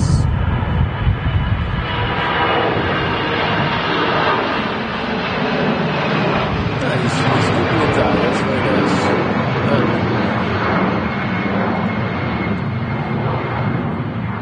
About an hour and 10-minute flight for that one today. Yep. Looks like a great place for spotting as well, Brussels, although it's weird because they have the two runways, and I think it's always the same config with arrivals and departures. So if you go there, you're only ever really catching arrivals. And for me, I find it a bit more exciting catching the departures personally, because you got like the engine roar and the line-up shot and stuff. Yeah. There it goes again. That's not going to last, That's is not it? going to stay on, is it? Yeah, it's going to keep popping off. I tried to catch it, but it was a failure. We make do. We make do. We will make it work. Yeah, some way or the it other. is fine as it is, but it's just annoying how it keeps bashing and slamming. But thank you very much for tuning in today, guys. Hope you're enjoying the feed so far in what's some pretty blustery conditions here at Manchester today. As you can see, we're seeing some pretty hairy departures. Yep. And the A380 gave us quite a show on the arrival as well. Oh, that was nuts. Absolutely, it was fantastic to see. And I guess that's something that you're familiar with quite a lot at Amsterdam, is just the heavy arrivals, because that Polderbaan is something else, isn't it? It is. Yeah, it's a long taxi, and that's one of the annoying things. I mean, if you depart from that runway, it's a taxi time of about 15 to 20 minutes. I had a last Fokker 70 flight to Düsseldorf, which actually lasted longer than our taxi to the Polderbaan. Right. No, the taxi lasted longer than the flight, so that was rather interesting. Yeah, but you do. Yeah, the Polderbaan is just great for spotting and getting some of that heavy action. Yeah, because the last time the channel went, we were lucky enough to catch the KLM 74, I believe, was probably one of the main highlights. Yeah, it was one of the freighters, which... do they still operate them? I think they do. Yeah, they do. They definitely do. They're going to replace them by the A350 in 3 or 4 years, I think. But for now, they still operate them, yeah. Nice. And also the Aer Lingus A330-300 on the taxi out as well. Like I said, off to Bridgetown. One of the two Aer Lingus UK aircraft based here at Manchester. Got the A330-300 and the A321 long range that operates the New York service. That's interesting. It's based here, but it's an Irish national carrier, isn't it? Yeah, Mm-hmm. it's a strange one. It's a new subsidiary of Aer Lingus called Aer Lingus UK, and it's based here at Manchester. Oh, really? Yeah. Wow. So they're all UK-based aircraft, Gulf registered. Oh, nice. The Flying Architect, thank you very much for the £20 super chat, saying, welcome to the team, Niels. I'm planning a summer GA flight over to Amsterdam to make use of the GA runway at Schiphol. So that's going to be brilliant. That is interesting. Well, sometimes they close the GA runway for... I actually flew last year with a friend to Schiphol as well, and they closed it. So perhaps you can even land on the one of the main runways if you look at the NOTAMs at the right time. There you go. This ATR getting a right gust. And you've done that yourself, have you? Yes. Landed on one of those. That's correct. With a friend who's also a pilot. I bet that was great. Wow. Do you remember what aircraft you had behind you that was following you in? That was an Embraer 190 from KLM. Yeah. Okay, at least it wasn't the 74 freighter then. Look out the back and there it is. Yeah. Thank goodness. No, that was... Yeah. Because you see those pictures, don't you, of like the GA plane with the big plane behind it on the taxi out. I've had that at Dortmund Airport in Germany. There was we were taxiing between two A320s from Wizz Air. It was pretty nice. Wow. Oh, again, Aer Lingus. Yeah, definitely. So this is another subsidiary. This is Aer Lingus Regional, who do obviously kind of domestic flights, I guess you could call it, even though they're going to Dublin. Right. Yeah, the short hops. Yep. So we usually see the ATRs, the A330s, A320s, or the A321LR, which goes to JFK. Oh, that's from here. Oh, yeah. Wow. Nice.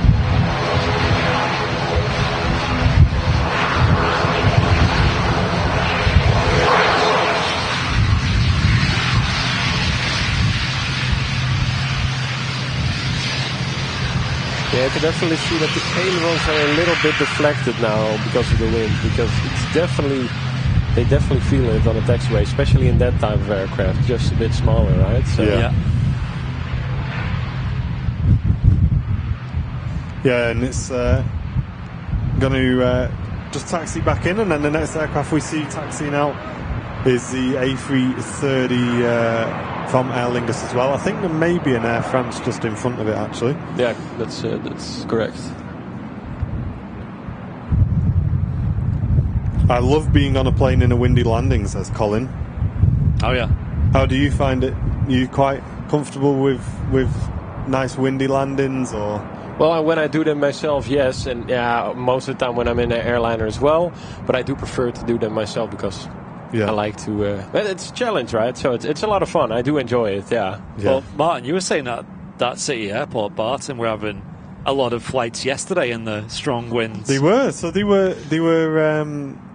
We had the radio on because I bought myself a scanner and I hardly use it now because whenever I'm at the airport, we're live and I can't have it on. Right. So I was like, I'm going to take it to the office and just listen to what's going on at Barton.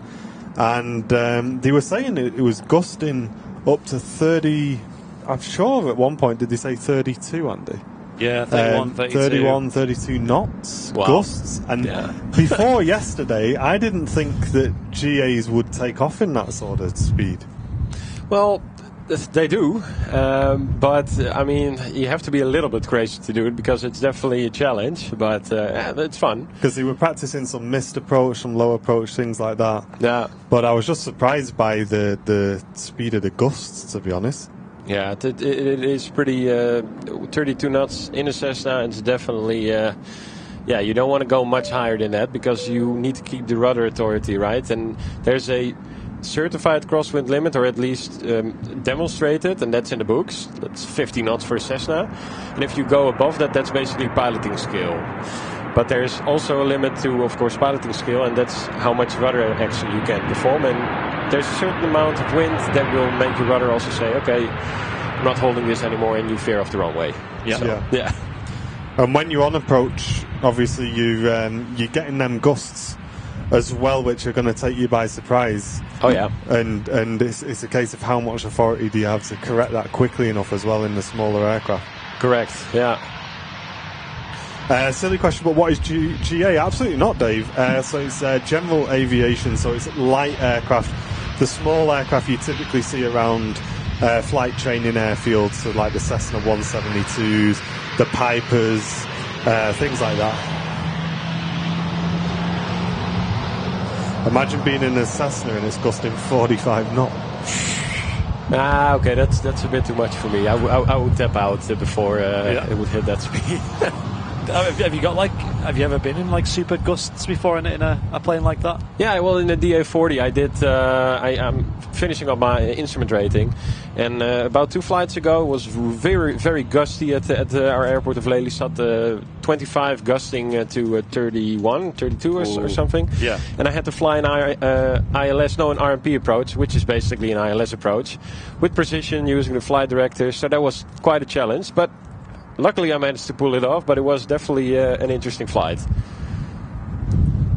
It wasn't too much of a crosswind, but still, the gusts definitely get you. Yeah. Oof.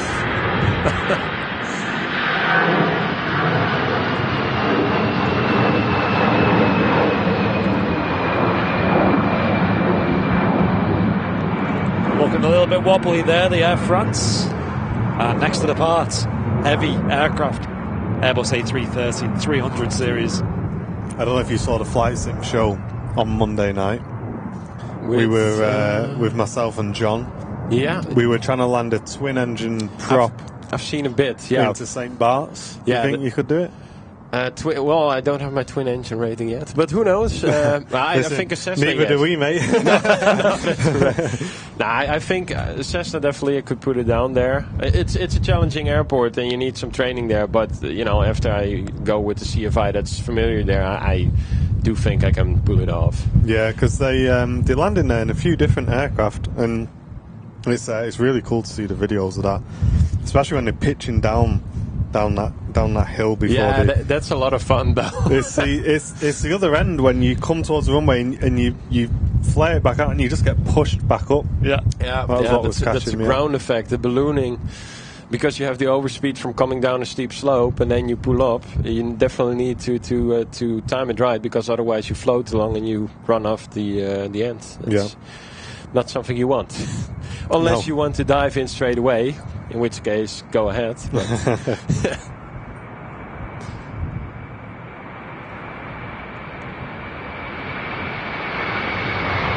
Oh, there we go. A little bit of just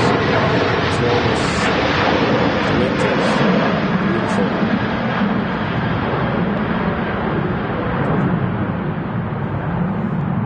Hey Tom, thank you very, very much, mate, for the £20 super chat, saying huge welcome to Niels. Looking forward to the new content you will bring to the channel. Thank you very much, Tom. That's very kind of you. Yeah, so we're looking forward to getting cracking on that as well, and we also have some more content to share with you guys in the next few days as well. So keep an eye on our Facebook page primarily for that. Shout out to everyone who tuned into the live stream last night as well. It was a lot of fun. I think not Facebook, YouTube didn't send out notifications to many VIPs. Okay, so because I didn't know there was a live stream last night. Yeah, so maybe a lot of VIPs didn't get it, but it was just a test anyway. I decided to make a VIP-only test stream of that airport CEO sim. Okay. And it was a lot of fun. We made Doncaster 2.0, it's called. Yeah. And the IATA code is DSB. And we're going to try and do Doncaster again, but make it last a bit longer. So how did it go? Because I know we tried it for a little bit in the office. It was good. We've made a terminal building. We've got some car drop-off points. We've got like a little bus stop there, a little car park. We've got refueling in place. What it is a sim called Airport CEO, where you make your own airport. So I started streaming it just to the VIPs last night. I might make these videos public as well. I don't know how many people want to watch this, but maybe later down the line we can start doing them on the main channel. Like a little mini series or something like that. Because I usually reserve Tuesday nights just in case Henry wants to go live, for plans on my own. So last night I was just free. I was like, you know what, I'll do an hour or two. I ended up doing about an hour and 50 minutes of this. Nice. So shout out to anyone in the chat who was watching. I'm gutted I missed that one. I didn't get a notification either. Yeah, I will. I don't know. Like some people got the notifications, some people didn't. So I just went. I seen people got the notification, so I was like, okay, I'll go with it. Yeah. Maybe next time I could do it on the main channel, but I don't know. I feel like we've already got the flight sim stuff on there. Yeah. But at the end of the day, it's like with the flight sim stuff. If people want to watch it, it's there. It doesn't really subtract from the main shows, you know. So maybe I could do them on the main channel. See how they go. You can only try, mate. And people were really enjoying it, the people who did stick around. So Lee Davies, I know, and Loopy really loved it as well, both saying that they really want to see more. It was a lot of laughs. And you get the international multi-runway setup That's going. That's it, yeah. We had a cow run on the runway at one point, so that was kind of fun. And a fox. So wildlife, needs to be cut down a little bit on that runway. So was that somewhere where you saved a little bit of money, was it? Yeah, so we need to focus on that. And we're also just in the process of upgrading to have some fire stations and things. So it's cool. Do you have a spotters visitor park? Not yet. No, that's in the works. We're going to make a mound on ideally the south side somewhere. So obviously with the sun being northern hemisphere, we're going to have on the south. Yeah. So it was a lot of fun. It was just a little silly little sim. There you go. Yeah, the Fox as well. We'll have to check that out. John Wright, welcome back, Premium Economy member. Thank you very much, John. Cheers for supporting the channel. Yeah, literally Andy Comms. The what? YouTube comms this time. YouTube comms, literally, like, and that's what got me, because like a lot of VIPs got the notification. Maybe it's because they have the notification bell on, and they get it through that. Where can you play the game? You get it through Steam. Yeah, it's called Curtis. Airport CEO. It doesn't seem that in depth, but it does seem enough to be able to have fun. And yeah, if anyone's played Prison Architect before, yeah, it's very similar. It's very similar to that. It's just kind of like the airport version of Prison Architect, basically. Yeah, something a bit different. Yeah, so hey, if you guys enjoy it, I might do one test on the main channel. Let's see if anyone watches it. Yeah, it's a very like therapeutic thing to watch, just someone designing an airport and having the community involved. And yeah, I think it'd be funny. Making like restaurants. Can you name like the terminals and stuff? Yeah, you name everything. Mate, there you go. So we can like name the terminals after VIPs in the chat. That'd be pretty cool. It's fun. We've got a toilet as well in like the check-in area, which is just like one urinal and one regular toilet. It's just very budget. Chaos. like Manchester Airport, and just like 2 checkpoints in security as well. But you know what? We'll see how it goes. And one gate as well. So. We'll see how it goes. You could get a very nice free-for-all from that. Yes. Just a free-for-all for the one urinal. Exactly. Yeah. And, so we'll see how that goes. But I'll post it for the VIPs. I might post it on the main channel as well, the VOD, so you guys can watch it back and see how you like it. It was only an hour 50 minutes total. Here we go, an EasyJet coming in though, next. We do have the Turkish pinging up as well. We'll keep an eye on that because the last few shows it has pinged and then not moved for a long time. That's pretty standard, isn't it? So for Turkish Airlines. It does seem to be taxiing though. Oh, nice. Yes, unless the radar's bugging out a little bit, or if the wind's blowing it in our direction. Yeah, that's also a possibility. It just blows onto the runway, takes off from the stand. So that was VIP only content, Joseph, that stream there, mate. Yeah, we don't usually do VIP only streams that often, but that was more just because it was a test. So I just wanted to sample it to the VIPs.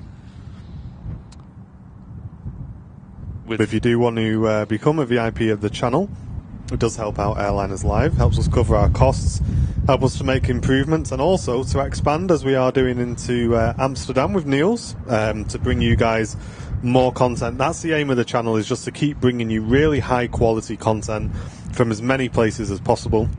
We're really looking forward to getting the Amsterdam project off the ground.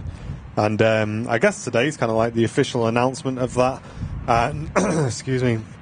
We're going to be having those videos coming out to you guys probably in the next few weeks, we would have thought. We had a funny announcement. Not funny, but epic announcement with Henry, didn't we? When that first show, we had that really epic trailer and the big countdown as well. Yeah, that was really cool. We need to show Niels that if he's not seen it already, because that is like a next level epic.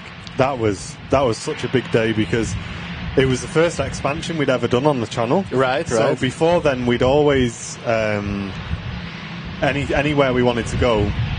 I don't really fly, but Andy does a lot of the travelling. Right. And it's always been us travelling, and this was the first time where we'd expanded into a permanent location to do regular shows. Right. And obviously, you know Henry personally. He spent a lot of time with us beforehand, getting everything set up and testing and filming and getting things right. And there was a lot of changes and things. Right. And then when it finally came to the big launch show, Henry just came in and just absolutely smashed it. He did such a good job. It was great. And the Vancouver shows are just really, really popular now. I can imagine. Yeah, he's a great guy, and he has some very, very, very solid commentary as well. Yeah. A lot of knowledge as well. Absolutely. That A320 from EasyJet just landed, and it was a greaser of a landing, even though it was, the winds were up there. But wow. Yes. That was real skill by the pilot. EasyJet pilots don't mess around. Oh, absolutely. Enrico, thank you very much for the 70s donation, mate. I hope you're doing well, dude. I hope you're well, my mate. I've seen your Twitter message as well. Yes, we will arrange that with you, obviously, as soon as I possibly can. As soon as I'm back to 100%, we will get on that with you, mate. But I'll jump in the chat with you. Nice to see you, mate. Hope you're doing well as well. If, just I'll give him a little shout out. There may be some people in the community who enjoy CSGO. He definitely doesn't play any Magic games. It's only CSGO, guys.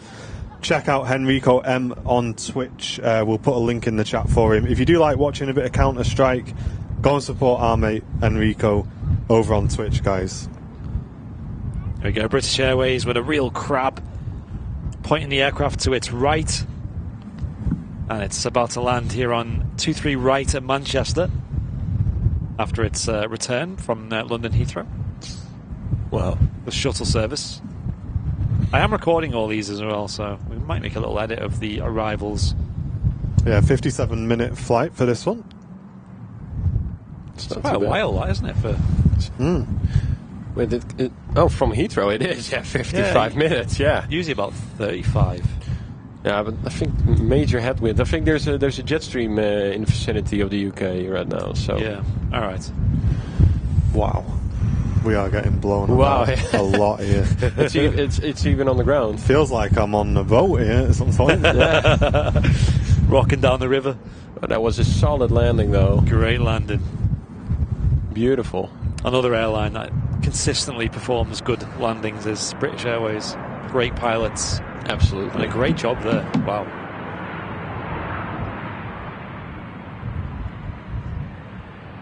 As Martin mentioned, coming in from London Heathrow, the shuttle service. And if you've got any questions in the chat that you'd like to put through to Niels about pilot training or anything to do with the progress that he's made so far, guys, get the questions in the chat and we'll... Niels can see the chat in front of us as well here. And you're quite clued up with aviation law, did you say, was like one of the topics that you were quite invested in?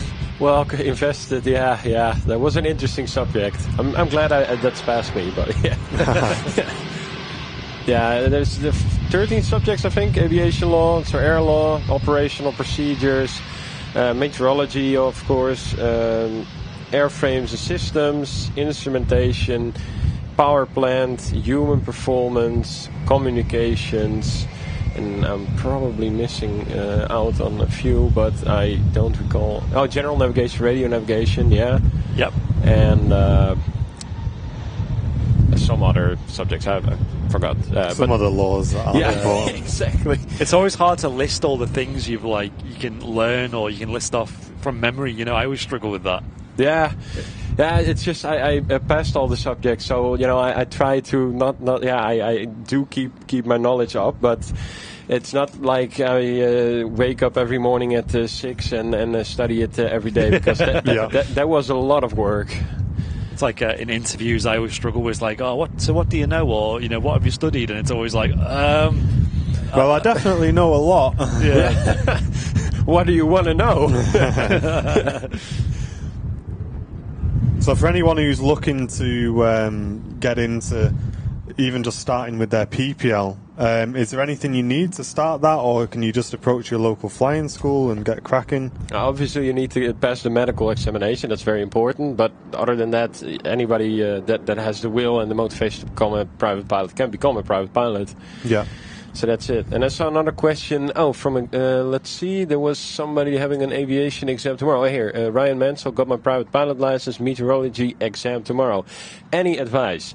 Well, meteorology was one of my favorite subjects. Definitely study up the adiabatic lapse rate, because they do have a fair bit of questions about that. So that's the change of temperature, and it has to do with clouds and stuff.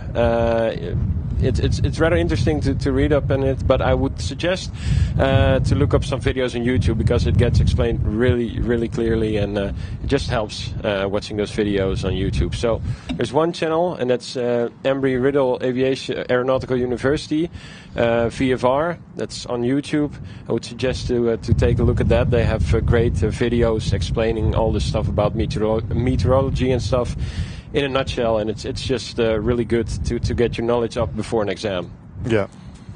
And how long did it take you, to do your PPL? That was about 8 months, I think. About 8 months in total. Okay.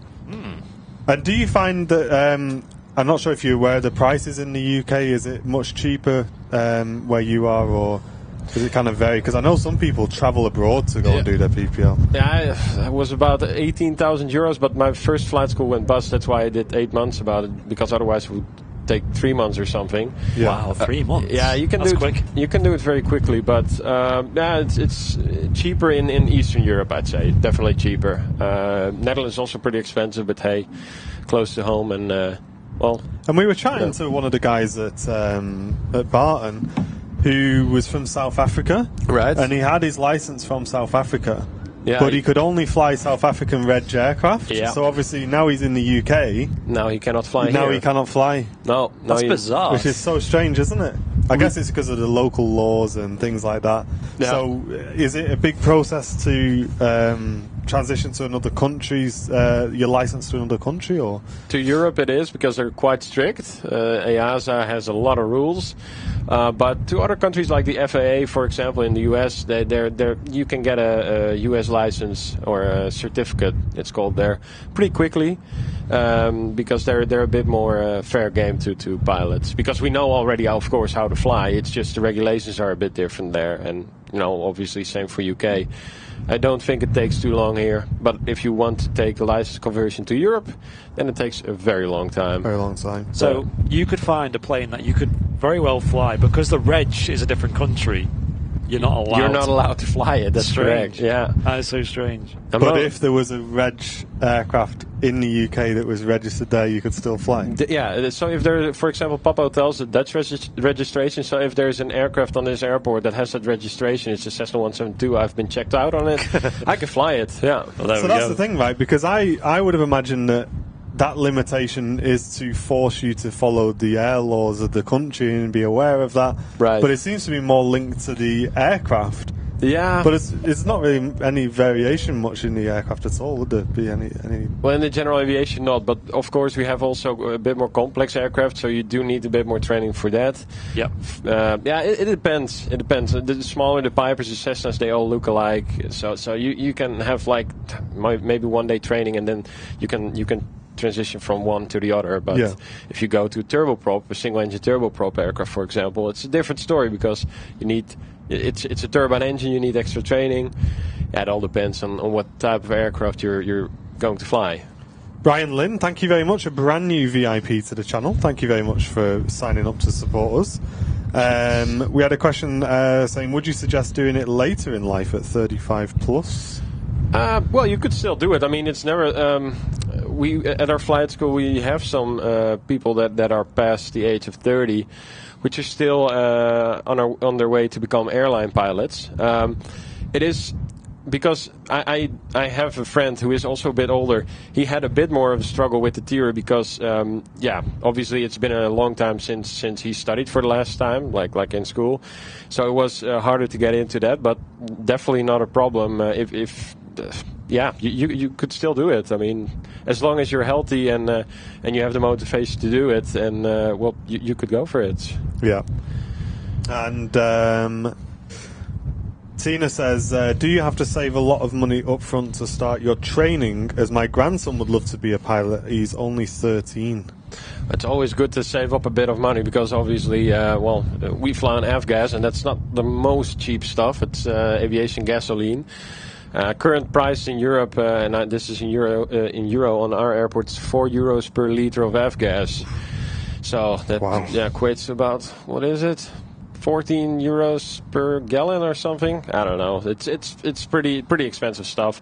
But if you save up, you can definitely do it. And there are some flight schools that also help you get a loan if you pass their exams. So that's also something to look into, maybe. Yeah. And there are some sort of funded projects as well, which are coming out at the moment from some of the big airlines. We're seeing those advertised here and there. So if it is something you're at the right age and you want to give it a try, they've got different application processes. I know there's one with TUI where you had like an entry exam, and I know I've seen a couple more that have come out recently. I'd have to double check the companies, but they were being advertised on LinkedIn. Yeah, and also it's a case of you need savings to be able to fund yourself during that. You're obviously not just paying for the course, Yeah. but you're taking. Is it like a full-time thing for you, or is it a part-time thing, like the training? Is it? Well, so I have a part-time job on the side, or two actually. So the simulator is one thing, and I'm also project manager for solar panels somewhere. Wow. But that's 28 hours a week and 8 hours for the flight sim, and the rest I'm spending on flying.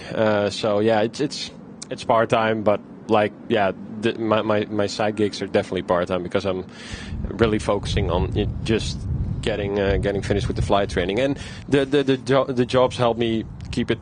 The funding's going, so that helps me, I guess. Yeah. Eric, welcome tuning in from the States. Thank you very much for tuning in. Virgin's is going live in a couple of months. Yeah, I was about to say Virgin, but I didn't want to announce something that was wrong.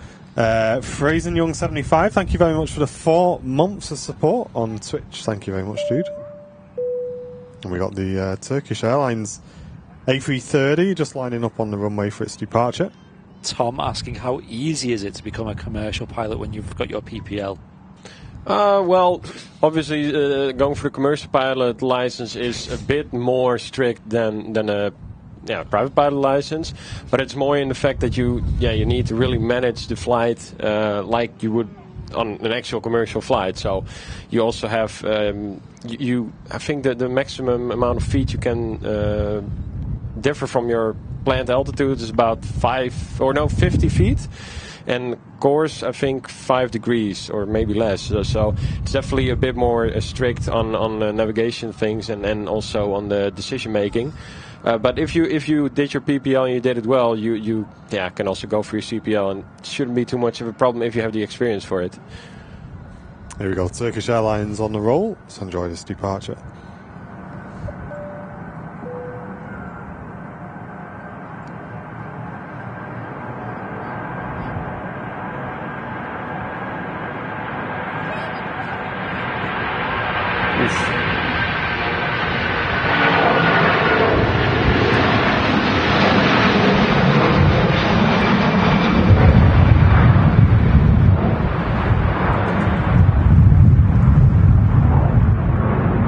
The wind has become a bit more constant now. Yeah, does look like it. And some bloke who travels a lot, thank you very much for the £5 super chat saying I prefer flying when your wine knowledge is the main test. So definitely more of a passenger experience, that one. Yeah.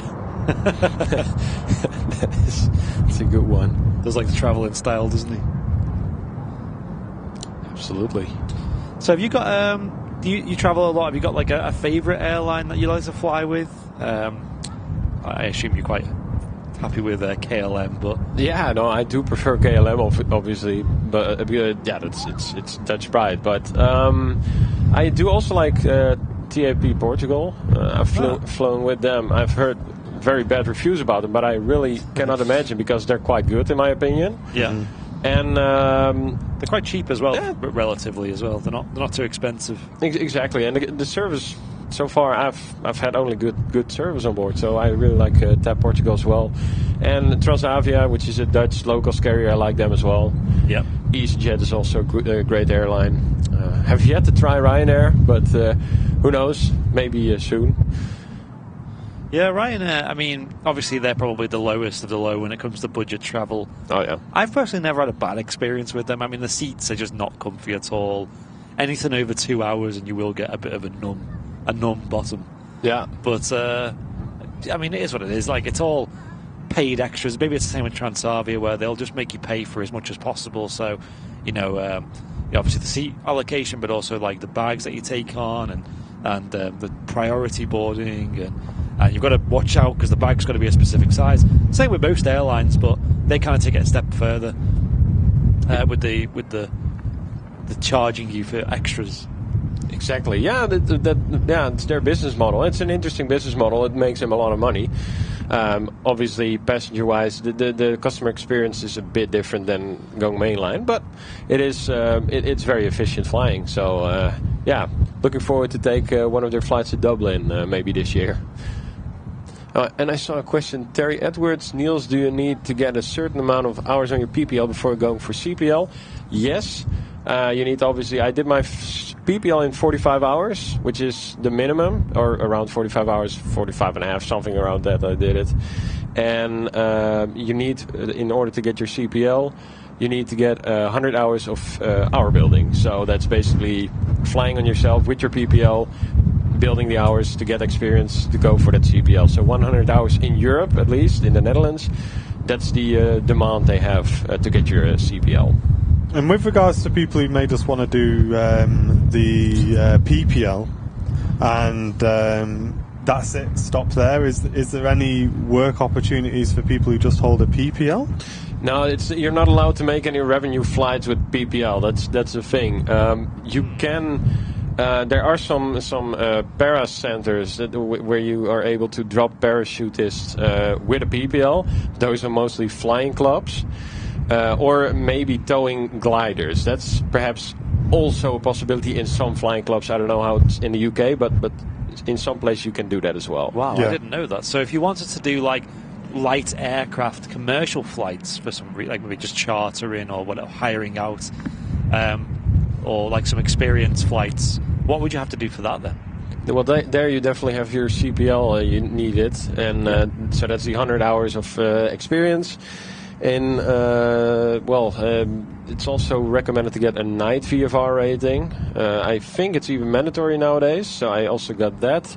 So you can fly at night visually, of course, and then then you're allowed to work for companies like that. Just maybe banner towing or stuff. Get some get some money for it, basically. Yeah. Lufthansa on a taxi out, heading back to Munich, I assume. Yes, it's the return flight that we saw arrive earlier on. If you are enjoying the show today, guys, give the video a thumbs up. Just give that a little click for us. It just recommends the channel to more people. Yes, and obviously recently smashing through 330,000 subscribers on YouTube, fast approaching 350. Be a nice number to hit, I think. It's one of my favourite number when it comes to aviation. And our Facebook is approaching 900k now, which is pretty nuts. I seen you guys on Facebook really enjoyed the Gazelle clip that we uploaded. We uploaded it to YouTube as well. That was great. Yeah, we had an Army Gazelle helicopter visit our local airport, Barton City Airport here in Manchester. And we had a great shot of it departing, nice and close. And we uploaded that in 4K as well. And the Facebook clip, I think it's probably reaching 1 million views now. So just in the space of like 48 hours is pretty nuts. Yeah, it's really doing well, that clip, and that was such a treat to catch as well. And you were there yesterday, didn't you? Caught a Kodiak. Yesterday City Airport had their first type arrival of the Kodiak 100, which is quite a big. It's beautiful. Yeah, it's a turboprop. Awesome, Yeah, really nice plane, and that came in and stopped in for a few hours and then headed back out. And I was lucky enough to grab a picture of that, and an absolutely gorgeous plane. Nice. Really, really nice. yeah, exactly. Yeah. Paul, welcome back for 24 months, mate. First class member saying happy gold tail day for Mr. Paul. Legend. Thank you very much, dude. Neve saying, is there any part of the flying that you really don't like? Any part of no, I really well, no. I actually like everything about flying. The actual flying, that is. Obviously, the paperwork is a bit dull, but it has to be done, and obviously for safety reasons. So I do it thoroughly. But the flying is the most fun part, and I do that with a lot of pleasure. So far, no, it's just pure enjoyment. Yeah, really. I was going to say the paperwork or even like the checks that you do, like they sound like they can be a bit strenuous, a bit boring, but I mean it's kind of, I assume it's quite rewarding as well, isn't it? Like every process that you go through is exciting because it leads you up to flying your own plane, doesn't it? Well, it is, and I like to do walk-arounds because I really like the technology of the airplane. And the planning, it's also interesting because if you do really plan a flight well and it goes like you have planned it, it's like you say, it's really rewarding. So that's a massive incentive to do proper flight planning because you don't want to get any surprises, right? So, yeah. And Roy, welcome back for 2 months, premium economy member. Thank you very much, Roy. And I got Moscow 380. He said you need to also remember that there are written exams to be done for the CPL, and that's correct. You also need to do the theoretical exams.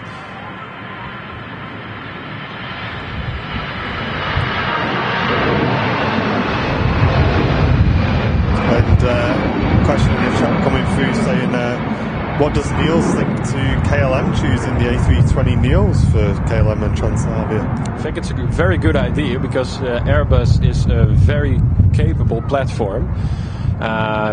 Just, you know, it really helps the pilot relieve workload and takes off a lot of the things that the pilot otherwise have to do himself. For instance, let's say you have an engine failure. Well, in a 737, not very familiar with the systems, but you would take out the QRH.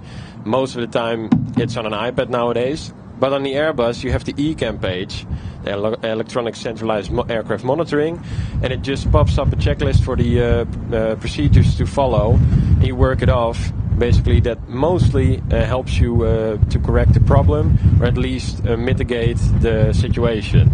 And Boeing, I don't know how the 787s are nowadays. They probably also have electronic checklists, but Airbus just really integrated it very conveniently. And I think it's just a great choice to go for Airbus. Yeah, I'll be excited to see KLM livery on an Airbus, actually. Love to see that, yeah. It's really getting windy in here now. It is nuts. Good stuff. My beanie's going to fly off soon. Airliners Live free merch. Yeah, that's it. Stand below the tower for a free beanie. Hope it doesn't go into the #1 engine. No, that would, yeah.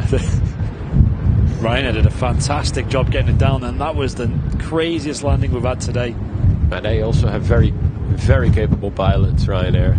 A lot of people complain and make fun about their landings, but I think it's a bit unfair because the pilots in Ryanair really do know how to fly. I think it's one of those things where not many people have had first-hand experience of those types of landings, but it's just become so popular on the internet. Yeah. The joke. Oh, yeah. That it's kind of stuck. Exactly. But personally on the show, we've really not seen that many bad Ryanair landings, have we, Andy, to be honest? No. But to be honest, I really like the Ryanair livery as well. It's just a very nice livery. Especially on the Max. Oh, yeah. I think the Max really suits the livery well. Yeah, I agree. So do you have a favourite livery aircraft combo then? Yeah, well, that's long gone. But my favorite livery on the Airbus 320 was Dutch Bird. That was just like Jet2, a holiday charter airline. It was actually my first airline that I flew on. The A320 was actually the first aircraft I've ever flown on when I was 8 years old. It's just it's my all-time favorite livery.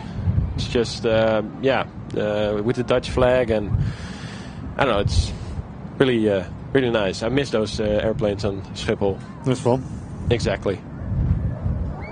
We'll show that on stream in a second.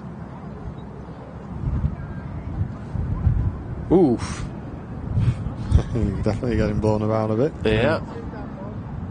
See what I mean? Very solid though. Beautiful landing. Yes. The thing about Manchester Airport is the start of the runway goes up in elevation. There's a hump at the start. Yeah, exactly. So it's extra hard to grease the landing here. So it's very impressive how they do it here.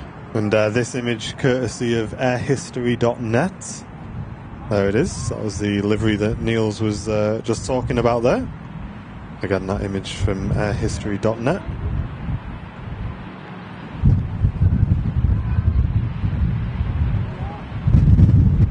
And if you could pick any aircraft and livery combo, what would you choose? Yeah, that is a difficult one. I really have to think. No rush. Yeah. Ryanair 737 vacating here, 2 feet right. I have to say I really like the lander livery on the 747. Yeah. Yeah, we agree there. Yeah, it's beautiful. It's awesome livery. Can't beat it.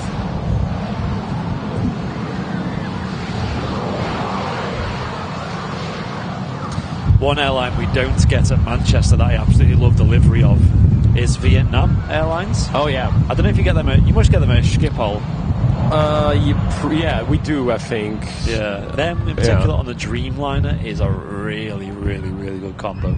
Yeah. No, Really nice. actually, I can't. Maybe we get them. I've seen them in Frankfurt a lot, but it's just a very, very nice livery. I completely agree, especially on a Dreamliner. Another aircraft coming in. Looks like a Boeing 737, maybe Pegasus, maybe. Let us know in the chat, guys, what your favourite livery and aircraft combo is. And we'll have a quick read through those as well. Oh, the Pepsi Concorde, yeah, that's that's an interesting one. That was a cool one, wasn't it? Dave Morgan, yeah. But I heard that was a bit of a problematic issue with that livery because it heated up too much. It got too hot, yeah, I heard that as well. Iron Maiden Ed Force 1 livery on the Boeing 747. Well, I have a feeling Loopy may agree with you on that one.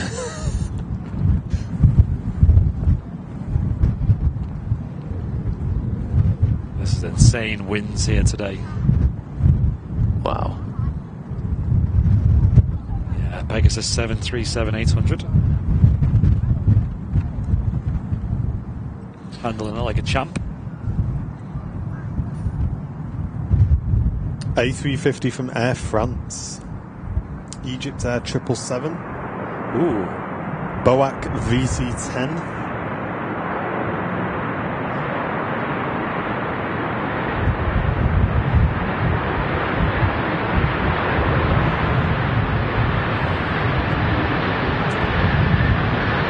That's an interesting one, yeah. British Midland 707. Imagine. And we every now and again we see kind of historic videos from Manchester Airport, and you just think, can you imagine if back then we were live streaming? That would be awesome. How different the content would be. It would definitely be a lot louder And smokier. and smokier, yeah. What was that one that you've seen? Was it an Aer Lingus 747? Aer Lingus 747. In like the classic colours. Oh yeah, it was 10 out of 10. Yeah, there's a lot of 747s here at Manchester. I think Qantas used to operate them in Singapore as well. It's mad how much the shape of the engines has changed as well. Oh, the yeah. 747s over time. Yeah, and especially the 73s. Remember the old Jurassic era of them? Knockers, yeah, that's an interesting one because they also have like bird teams. Birds, things, yeah. Knocker. Yeah. Ollie's saying the Emirates Smarties livery. Yeah. A good Also one as very well. interesting one, yeah. We were discussing, we wonder how much weight that livery has added to the A380. Yeah, that's probably that's a lot of plane, isn't it? So, And it's great how they've got it so punchy, the colours as well. Oh yeah. I think they had to remove the bathroom in that one, or at least the shower, because it was too heavy otherwise. Just kidding, obviously. But it was a very nice livery. Do they still have it, or is it gone now? Yeah, They do. got it. Apparently it takes about, 28 days or something around that to paint as well. Wow. Which is about as long as it takes me to paint my living room. But Well, I'm also not a natural painter, I guess, so same here. Wow, that Braniff 747. Braniff also has some very, very nice liveries. I've never seen that before. And Nicholas, thank you very much for your first ever donation to the channel, mate. With a £5 super chat saying, do you ever think that airlines like EasyJet or Ryanair will fly to America or South America? And will there be any plane spotting in London, Gatwick or Madrid, says Nicholas. okay, well, what was it? EasyJet or Ryanair operate to Yeah, do we think we'll see our low-cost carriers like go a bit more long haul? I'd love to, especially with the Maxes. Surely they can do pretty long flights. Well, you'd want to sit on a Ryanair exactly, Max that was my long point. haul. Well, but they'd have to have different aircraft for it, right? Like the EasyJets have the 321 Neos, don't they? Imagine if they got some long-range ones. Mate, Ryanair would love that. If you want a cushion on your seat, guys, Yeah. it's an extra 15 quid. I was looking at reviews for Play Airlines yesterday, and man, they get ripped into them because they're a budget transatlantic operator, and they just have like regular seats, like not much leg room, no meal service. Well, it's not free anyway. No in-flight entertainment, no USB sockets apparently, which is like super stripped back for a transatlantic flight. Like, that's nuts, and I think that kind of is the future because people will just go, you know what, it's cheap, right? Yeah. Like, I'm not too bothered. I just want to get to New York for, 300 quid return. Yeah, and about 2 hours in, you might regret that decision. Yeah. I think 30 minutes in, you will regret that decision. Yeah. I think as long as you have, like, for a flight like that, if you had, like, a power bank and an iPad, you'd be fine, and some headphones. Oh, yeah. Because me personally, I'm not too fussed about the in-flight entertainment on a plane because I usually have my own stuff.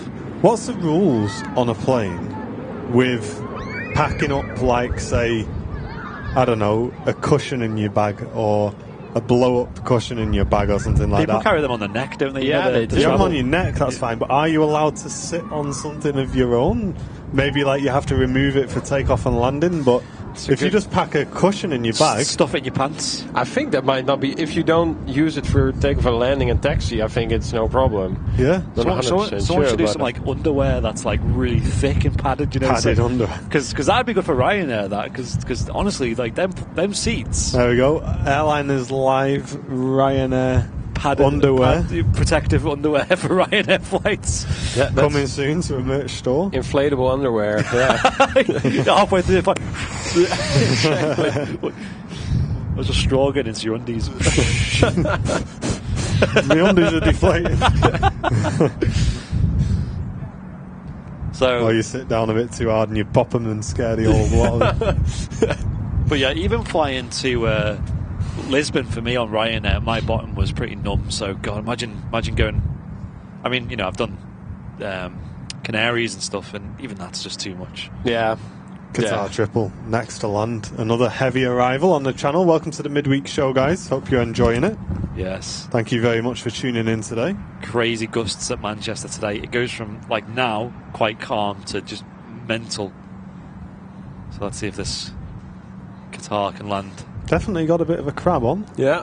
That's huge, isn't it? It's a pretty big crab angle. People on the left side of the aircraft are looking at the runway right now. Yeah. They're like, oh. Hey, why is the runway there? I thought it should be in front of us.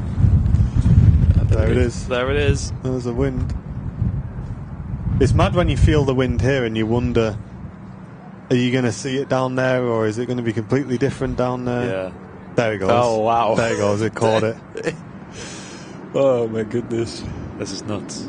Now, these at Manchester, I won't say there's a bit of a trend going on, but if it gets a bit wonky, it's usually about now. In terms of heavy arrivals, the Qatar Triple definitely usually puts on a bit of a show. Yeah.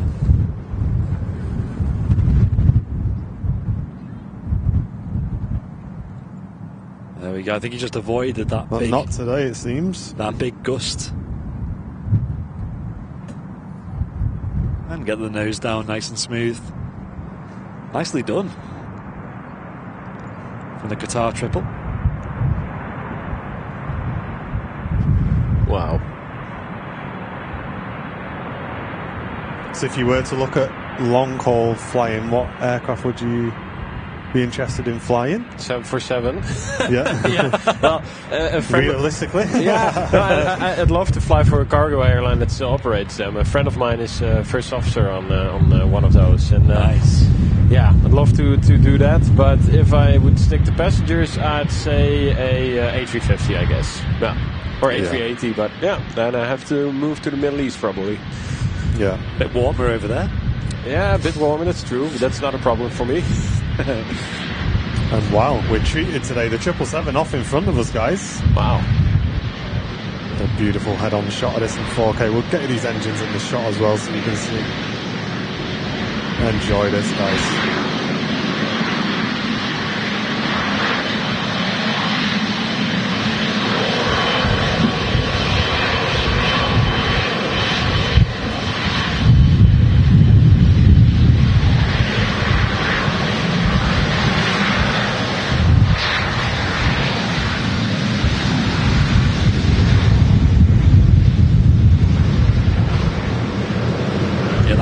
headwind, letting the aircraft slow down nice and quick. Yeah, quite rare to see that coming off there. Wow. I just saw a question, by the way, I forgot who it was, but there was a question asking if you cannot go to flight school if you're still able to become a pilot. Well, it depends on the reason. If you cannot pass your medical, then unfortunately not.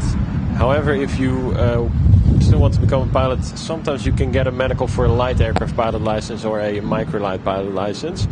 And if it's funding-wise, try to get into a flight school that has cadet programs, such as TUI. They might be able to offer flight training if you pass their entrance exams.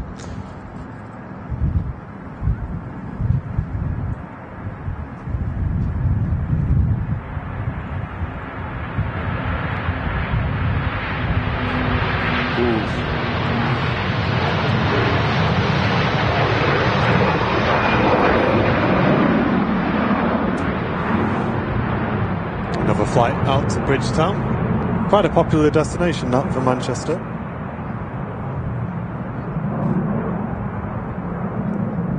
I might get roasted in the chat for this, but I have no idea where Bridgetown is. Okay.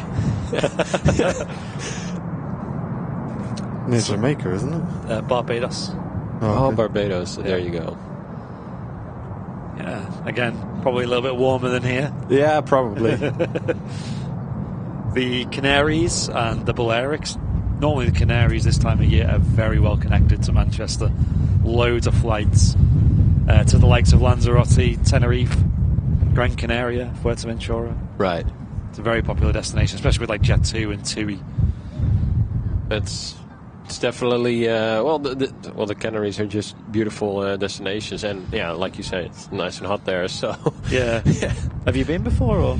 Okay, so definitely not near Jamaica. 4.5 hours away. 4.5. This whole time I thought it's near Jamaica. I mean, it's in the general vicinity, but it's same part of the world. It's more towards things like St. Martin even. Yep. Yeah. I've not been to the Canaries, but I have a friend who comes from there, and he is always very happy. So I presume it's nice there.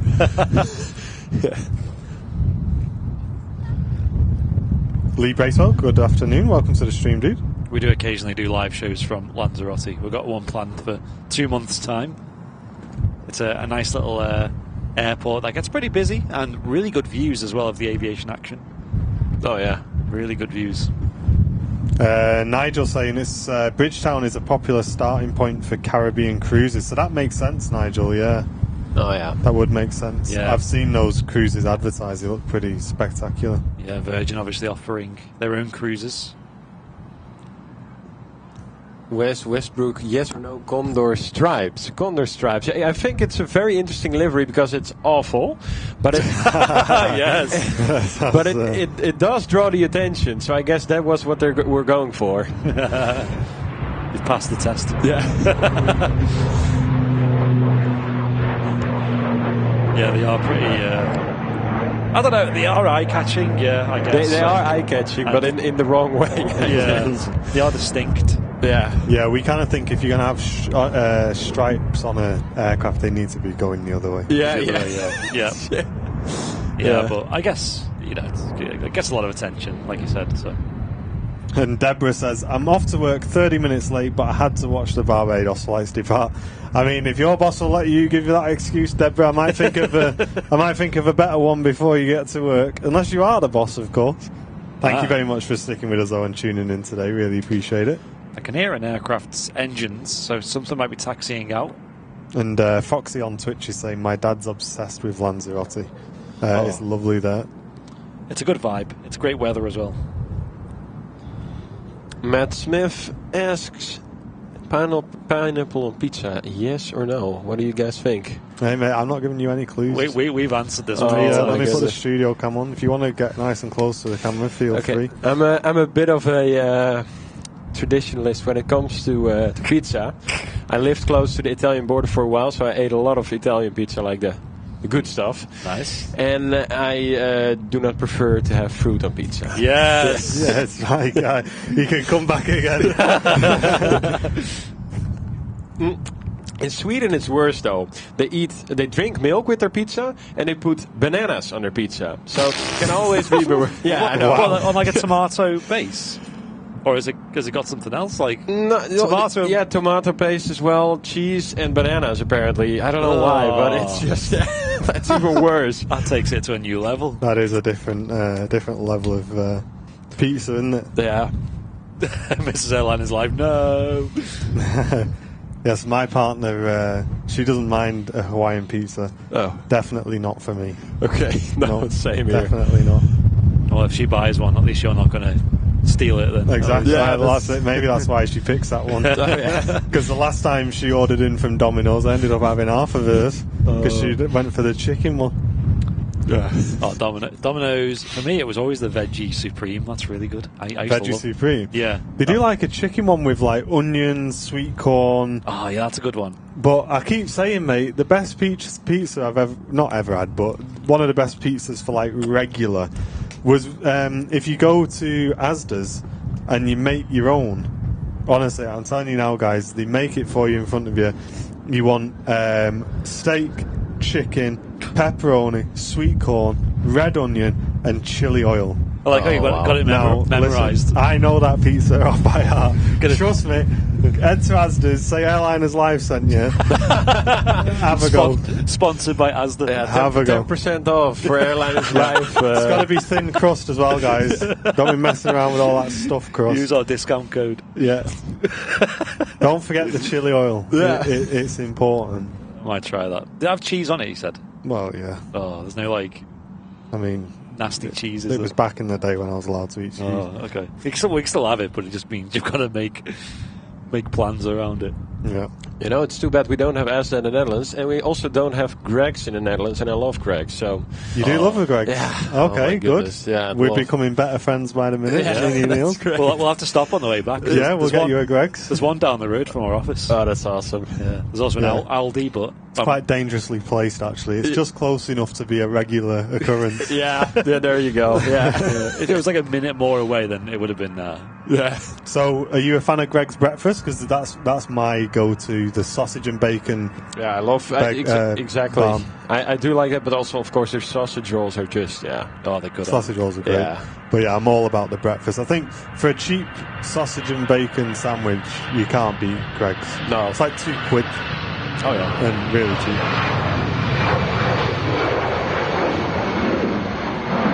EasyJet on the way out. I've got no info on there at the minute.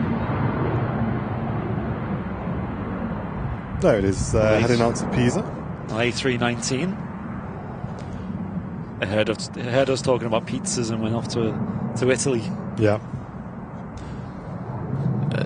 Niels needs to try an oatcake. Never tried that, but so yeah, Sam's from Samantha is my partner, by the way, and she's from Staffordshire, which is like maybe like an hour away from here, maybe 45 minutes. Right. And they have their own food item called an oatcake, and I don't know, it's like a pancake but savoury. Okay. And it's kind of made its way into like Cheshire and stuff, and you can kind of get them around Manchester as well because it's quite a big.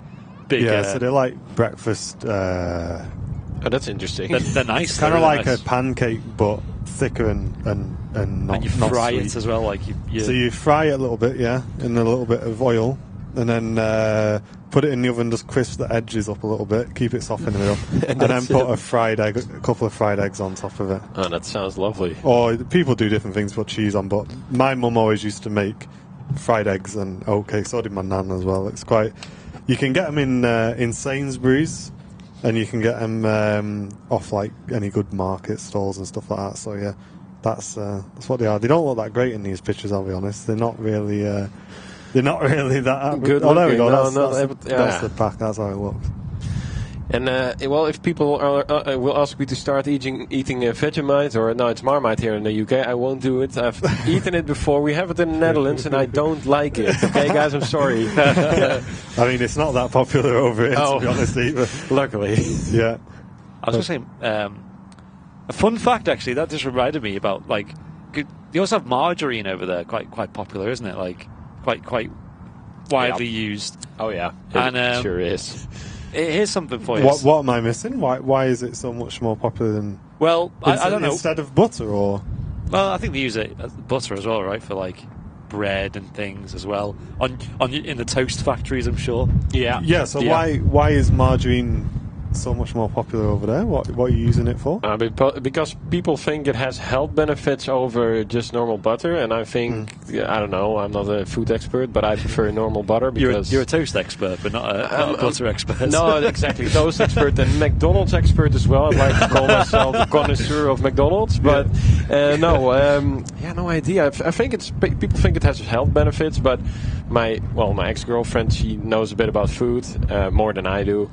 And she said it's absolutely baloney because, you can better eat just eat butter because some things. It's more natural, right? So there you go. I've heard. So there's something called, is it uni-margarine? I don't think that's still a thing over there. Yeah. Is that still a thing? I think so. Yeah. So uni-margarine, right? There's a little fact. And Lever soap over here. Remember, like Unilever that makes like Dove shampoo, Dove soap, Dove soap. Like Persil, there's just loads. I can't even list them off the top of my head. Ben and Jerry's they make these days as well. Right. Was actually a collaboration between a company here in the northwest called the Lever Brothers, and they joined up with a company in the Netherlands called Unimargarine to make Unilever, and then that became Unilever, which is like one of the biggest companies in the world right now. I think it's the biggest toiletries company, biggest like soap company in the world. Yeah, and they're global now, so that's kind of an interesting little fact. Yeah, that is interesting. Yeah, I always thought it came from Unox, which is a smoked sausage in the Netherlands, and they also are owned by Unilever, so I thought, it's maybe from Unox. But there you go. Yeah. Interesting stuff. Yeah. Jen saying Martin's nan had a go at me about eating margarine. Yeah, my nan is one of them where she says you shouldn't be eating margarine. It's not like natural. You should have proper butter. Yeah. She drinks full fat milk. I was gonna say, what's wrong with butter? Like, it's not. I mean, it's probably a bit of cholesterol, but I mean, it's a cholesterol thing mainly. Isn't it? Yeah, maybe not too much, but everything. You don't eat too much of unhealthy stuff. Yeah, but that's it. If you eat it in healthy doses, I mean, you can, I think, better be eating butter than margarine because there are a lot of artificially produced ingredients in that. I think so. Like I said, not a food expert, but yeah. Well, you are a McDonald's expert. So yeah, that's true. Going back to the McDonald's conversation, is there anything that you learnt from your time in McDonald's that you feel everybody should know about what goes on behind the scenes at McDonald's? Without slandering them too much. I don't want any court cases coming up from this. Let's see. What everybody should know is that employees are not allowed to eat a chicken nugget, even if it's just one. Not allowed. I've heard this, I have a very big question. I wait until this aircraft goes past. EasyJet Holidays scheme this special. Nice. Let's have a look at that special livery.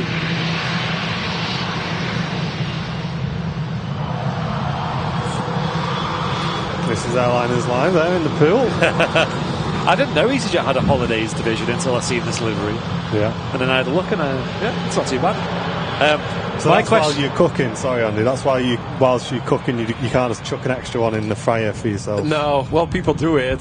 Of course I've never done it myself. Sneak a nugget. You were the star employee, you would never do wrong. No, of course. No, he just didn't check his pockets. Yeah, no, but I enjoy my big tasties though. They're definitely my favorite.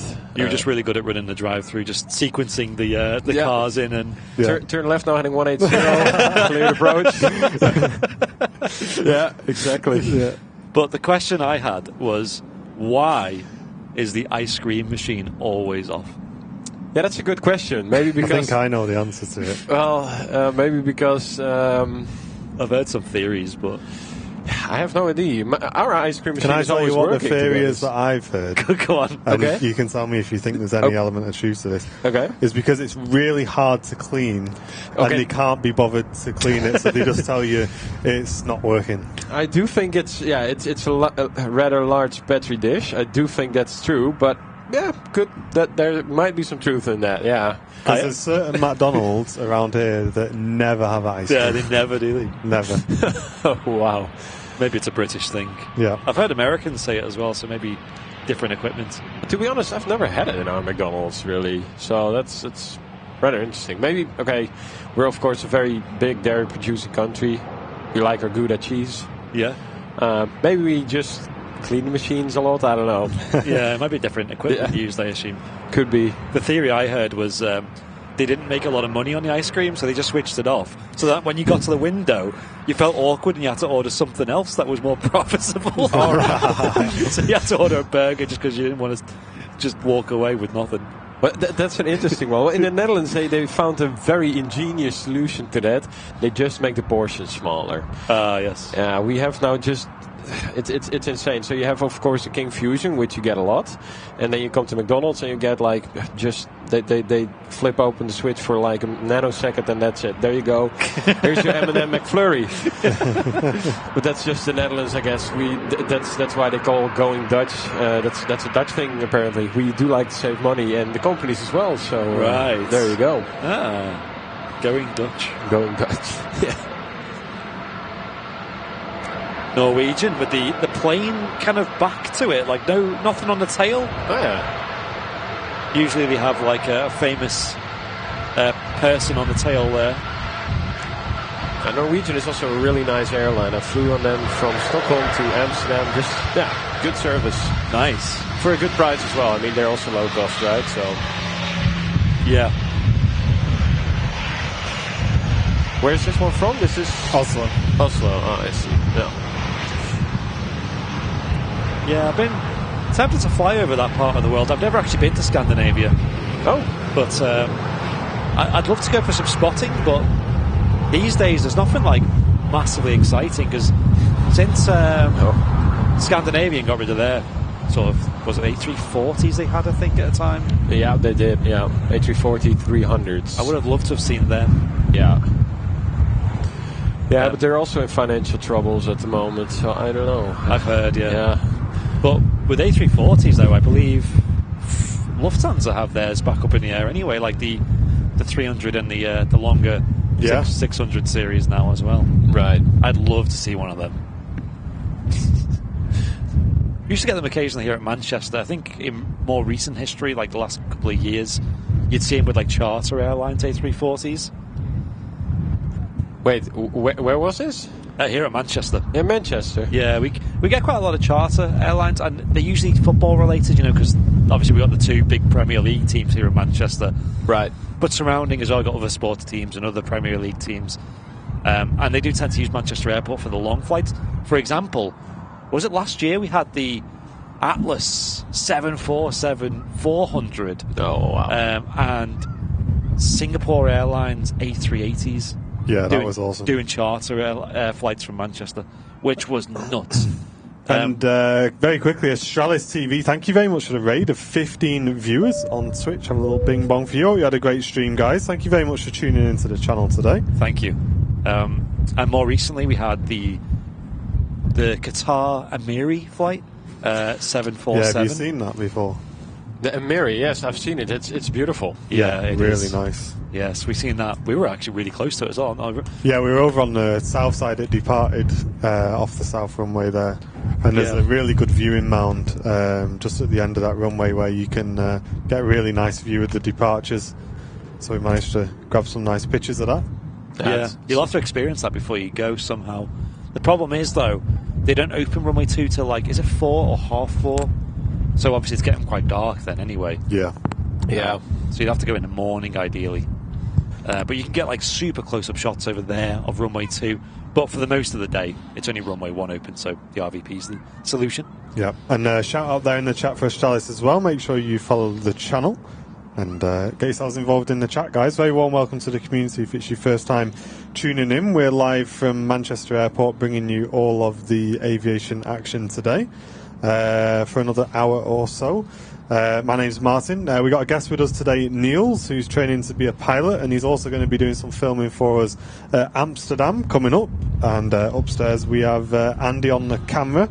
And of course, we're live from Manchester Airport, keeping an eye on everything that's going on today. Quite a windy day, so we're seeing a few corrections on the approach and on the departures as well. So definitely worth sticking around for the next hour or so. We will be wrapping up pretty promptly today, as we've got a few places to show Neil around, mainly the local Greggs and things like that. So the cuisine.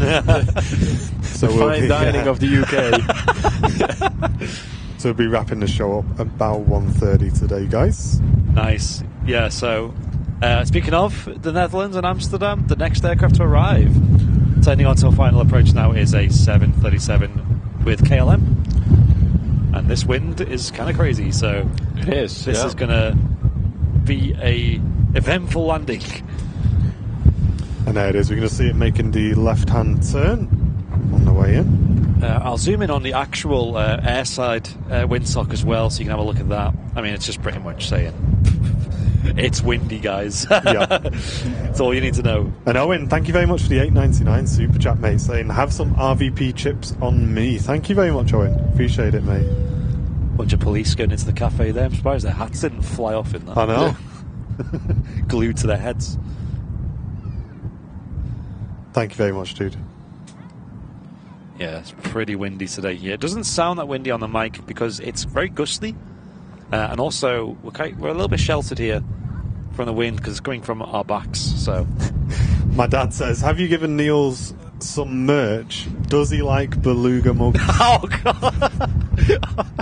I've seen them. We'll do you a discount. They're absolutely fantastic, mate. I'll sort you one out. Don't worry about cheers. it. Yeah. We'll sort you. We've got caps, haven't we? Yeah. Give him a cap. Yeah, we can sort you out with some merch. But yeah, we've been. They've been flying off the shelves, those mugs. Yes. We can't sell them quick enough, so it's best to get you one before they sell out. Yeah. Good stuff. Yeah. Cheers. Valentine's Day as well.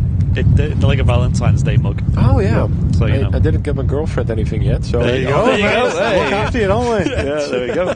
Don't give her that mug.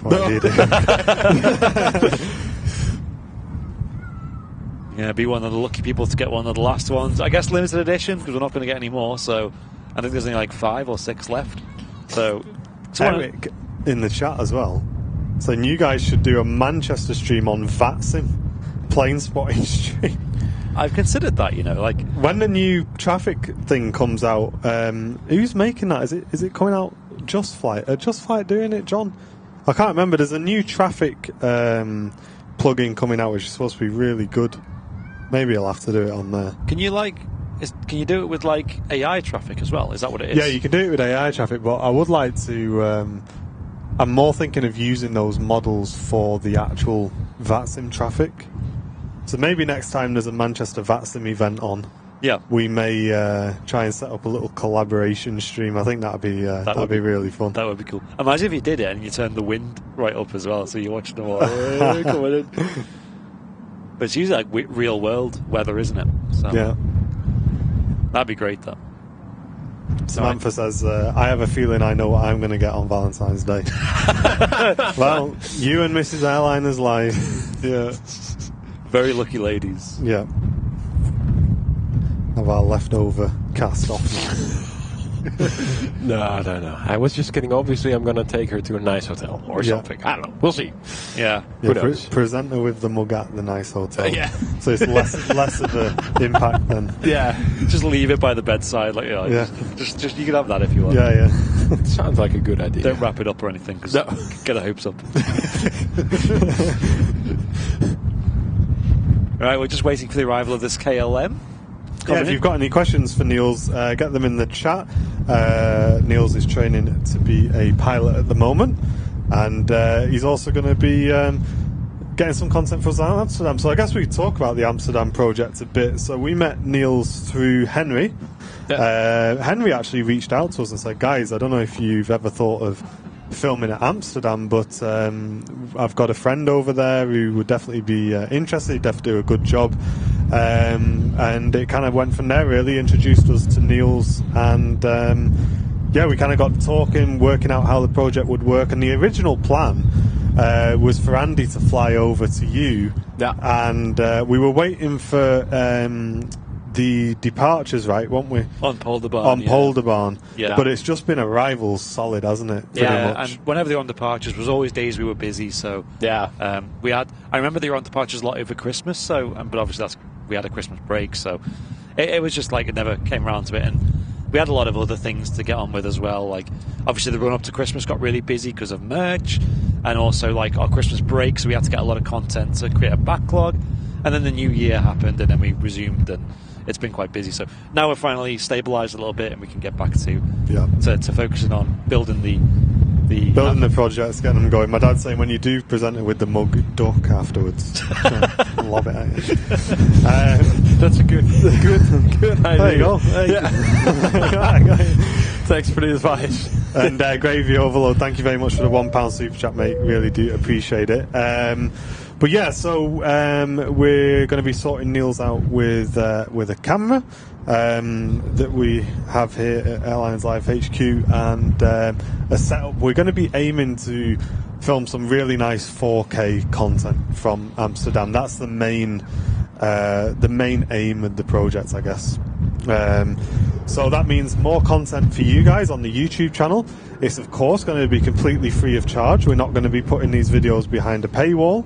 You're going to be able to just enjoy all of the glorious 4K content here on Airliners Live, and potentially, depending on Neil's schedule, we may look at doing the odd live show here and there, but the main aim of the project is 4K stuff. And I just saw a question from Marcel Lans, I think a fellow Dutchman, I'm not sure. But he asked what spots I will be filming from. And that's obviously the Polderbaan, but obviously also near the old Fokker factory. There's also a very nice spot for the departure. So I will be filming there as well. It just depends where the wind's coming from, which runway is in use, and we'll take it from there, basically. Yeah, really excited to see the footage coming through, mate. Looking forward to make it as well, so that's good. Here we go. Definitely a touch windy on the old KLM on the way in. Seems to be good. Seems to be settled. Oh, boink. Nice. There we go. Nice. You're really seeing that mechanical turbulence though from the terminal. Yeah, definitely. Samantha with a £5 super chat. Oh, saying £5 to celebrate passing module 5 on my diploma. Another 5 to go. Hey, congratulations. Well done. Well done. I think it's about time to put my Airliners Live jacket on now. Getting a touch chilly. It's coming off here. Very nice. Awesome. I've got my thermals on today. I've actually not even got a jacket on. I've just got the hoodie. Yeah, but you're pretty well shielded from the wind up there, right? That's it, yeah. I'm doing quite a good job of staying warm. There you go. Be here for hours. So this is the Bravo Extra November, the Papa Hotel Bravo Extra November, and I believe it has the Boeing Sky interior. This is one of the newer ones, but I could be wrong. Maybe someone in the chat will correct me for that. But they do have the LED landing lights, so that makes me think this is one of the newer Boeings, KLM 737. Obviously, they won't stick around for long. They will go to 320s, 321 Neos, but still. I like the 737 livery, the KLM on the 737 KLM livery. It's very nice. It looks like this aircraft must have been retrofitted because it's actually 22 years old. Oh, there you go. So it's not the Sky interior. No. Okay. So they're making changes and keeping the fleet up to date with the latest additions. Yeah. Got a wave from the captain there. And now we've had a couple of merch orders come through. Are any of these going to be for these mugs? Are they just flying out, are they? If one of these is a mug, my dad is going to be well happy. I don't know about the stereotypes with people from the Netherlands, but we always find that the KLM pilots are usually like the most friendly when it comes to like waves and like even as far as like sticking the head out of the window or opening the window and giving us a wave. Malky Stoddart, you are my dad's new best mate. He has purchased a Beluga Valentine's Day mug. We've had 6 in stock for about 4 years. Not been able to sell them. And Malky Stoddart has gone and grabbed himself one. We have massively reduced the price on them as well, guys. It's become a bit of a joke now, the Valentine's mugs. If you do want to go and grab one, go and get yourselves one. The last few available in the store. Malky, what a legend. There you go, Dad. We've sold one. Yeah, quality. What a legend. Thank you very much for all your merch orders. And don't forget, guys, big news, Concorde merch is now available at airlinerslive.com for pre-order. Lots of you guys have been pre-ordering that already. We placed probably one of our biggest ever merch orders with a supplier the other day, with you guys getting all the pre-orders in, so thank you very, very much. If you want to get your Concorde merch, head over to airlineslive.com. We've got brand new BOAC t-shirts, BOAC hoodies, and if you come into the TAS fair, select collect at TAS as your shipping option, and we'll bring it with us with your name on, and it'll be put to one side. We are going to bring some with us as well, so if you just want to take a chance on the day that we're going to have your colour and size in stock, then just hang around for then. But if you want to make sure 100% that we've definitely got your size and colour in stock, then just place a pre-order. If you can't come for TAS, just select the normal shipping option and the order will be shipped out after the TAS fair, because the design is releasing at the TAS fair. So head over, airlineslive.com. And international shipping is done via Golf Bravo Oscar Alpha Charlie, the Concorde here at Manchester. They're reviving it to do special Airliners live deliveries. There you go. You heard it here first. Ryanair really rocketing off. Wow. Look at it. It's a rocket ship. Madness. Climbing right out there, wasn't it? Yeah, That's insane. The climb rate on that was impressive. Yeah, very impressive. When you don't own your engines. Yeah, exactly. Just toga and boom. Get off the runway. Yeah. Yeah, them LEAP engines are pretty powerful. Oh yeah. Already. Info coming in from Harry actually about the TUI flight to Puerto Vallarta, saying it had a tech issue with a circuit breaker tripping, and the engineers have resolved it. Interesting. Okay. Oh well, at least they'll be on their way soon, hopefully. Malky Stoddart says, can I donate the mugs like memberships? What's your dad? I mean, if anyone wants to buy a mug for us to do a giveaway, I'm sure we can do that. But we do have some coffee donations, actually. I can see them coming through. Sorry, guys, I keep seeing them and then not reading them out because I get sidetracked. 1 second, let me just see where we're up to. What's the date today? The 1st. So first of all, Foxy Whale, thank you very much, Twitch viewer, saying thanks for your live streams. I really enjoy them. I can't afford to get you all a coffee, so I'll let you fight over this one. From Foxy Whale. Thank you very, very much for the very generous donation. We really do appreciate that. It's very kind of you. Denise Derbyshire, thank you very much for your £5 donation on the coffee page as well, saying thanks for all you do, guys. Love the YouTube content. Thank you very much, Denise. Really appreciate that. And Daniel Aristot, thank you very much for your £5 donation as well with no message. Thank you very much, guys. Really do appreciate all the support that's been coming through to the coffee page as well. For those of you who don't know about coffee, if you send in a regular donation to Airliners Live, or you're sending in, say, like one of the bigger donations, like £5 and upwards, we definitely recommend using the coffee page because we get 100% of your donation. So links are in the chat from Nightbot, and a massive thanks again to everyone who has sent in donations during today's show. Thank you. Tim saying, are you guys going to be on air when the TUI flight to Puerto Vallarta eventually leaves? Should have departed at 10 a.m. Our friends are on board and they are not happy. Well, it depends on when it leaves. I mean, it sounds like it's going to be soon, so yeah, we're going to be here for probably another hour, I'd say, before we wrap up. I'm just putting a jacket on, so stand by. Starting to get a bit chilly. Just a touch, isn't it? Yeah. I've got my windbreaker on. And Andy Apps, welcome to you, mate. Thank you very much for tuning in. Hello, hello.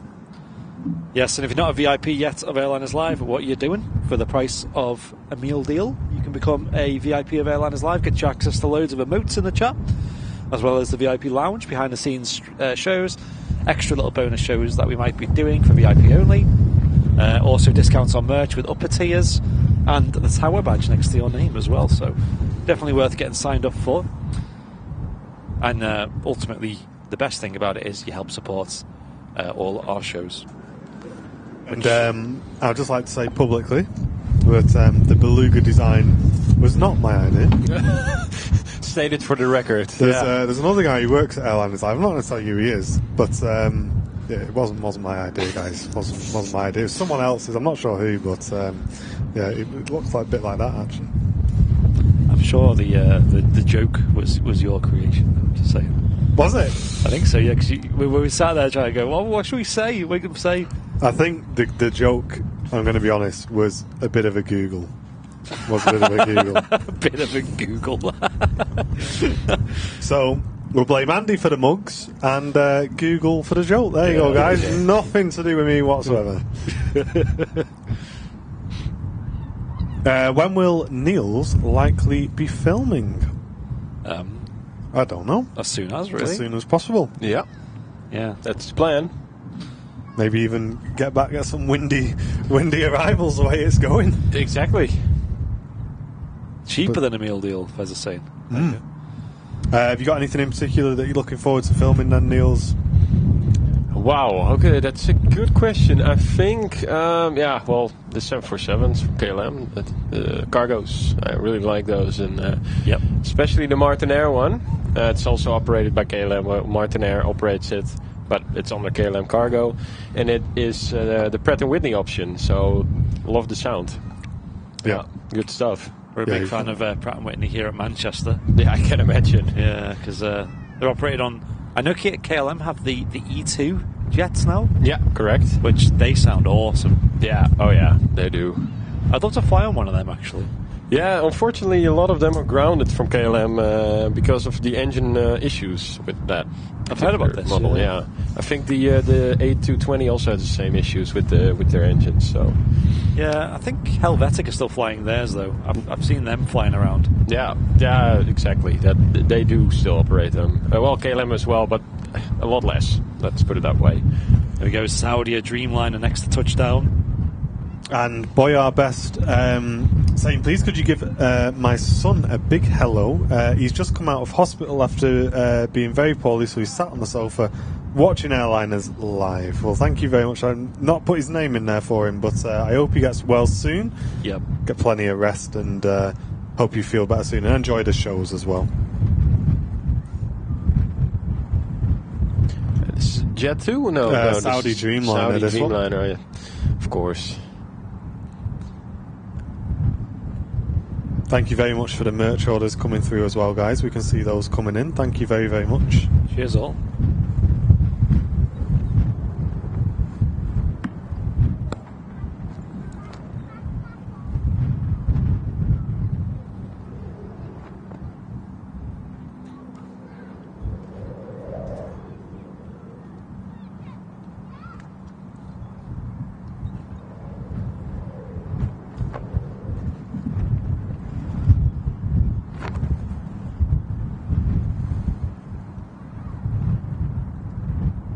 Ooh, that's a greaser. I think. Oh, yeah, definitely. Oh, boink. Yes. Yeah, that's very nice. Beautiful. Really showing how it's done. Yeah. Wasn't it Saudi last time as well, Andy? Yeah, with that unbelievable greaser last week. I just love the livery as well. This is such a nice livery on the Dreamliner, the Saudi one. Yeah. My dad is really on the old sales vibe here in the chat. Saying 2 have already sold, there are only 4 left. They're getting really rare and they won't be reordered. Maybe we need to increase the price. He's not wrong. Oh no, he's not wrong. If they all sell out, I might order another 10.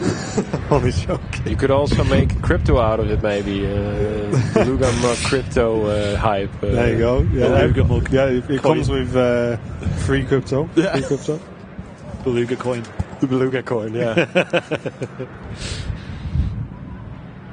You ever seen the Belugas in person, Niels? Yes, at the Airline Berlin, I've been up close and personal with one of them. It was very, very impressive to see that such an aircraft can even fly. Was it one of the A300s? Yeah, the A300 ST was it? Yeah, that's the STs. Yeah, but not far from here, we've got an Airbus factory. Broughton, it's called. Okay. And it manufactures the wings for the A350s. Oh. It used to do the A380 wings as well. and obviously that doesn't exist anymore. The factory is still there, but obviously not operational. And yeah, they fly belugas almost every day of the week, to be fair. So they're awesome to catch. It's about a 45-minute drive from here. Oh, good stuff. And Adam says, what does a greaser mean? Sorry, I'm new here. I'll let you explain this time. Okay, well, a greaser is, well, obviously, pilot landing aims for one thing and one thing only, not damaging his ego to a bad landing. Nah, kidding. Obviously, a safe landing. But we do really enjoy a very smooth landing. And if you touch it down real smooth, that you barely feel it touching down, it can create a great sense of, well, enjoyment for pilots. And we spotters and pilots call that a greaser because it's so smooth, you barely feel anything. And also, when you see it from outside, you see that it's done very smoothly. So that's a greaser, basically. There you go. Also known as a butter. Or buttering the bread, also known. Butter your crumpet. Or margarine over in the Netherlands. Oh. There we go. And for reference, that wasn't a greaser, guys. No, exactly. But the Saudi that's just about to taxi past, that captain's face is going to be pressed right up against the window. He's going to want to see everybody seeing him there in his picture. We need some sort of like universal sign language for greaser amongst pilots. I think that we can hang out the window and tell him we approve. I agree.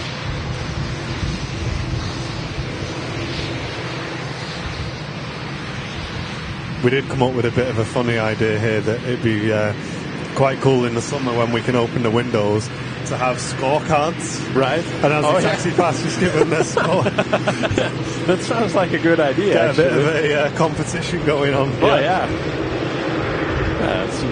It's a great idea. I would go for it if I were you guys. Yep, that would be hilarious. Especially when they vacate here, because they're kind of confronted head on with a giant card. Yeah. Exactly. 3.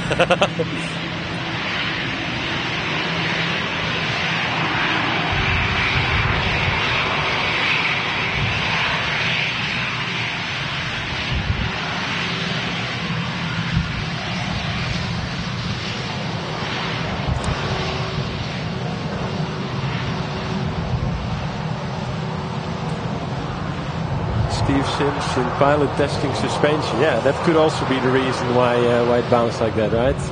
Just for maintenance purposes.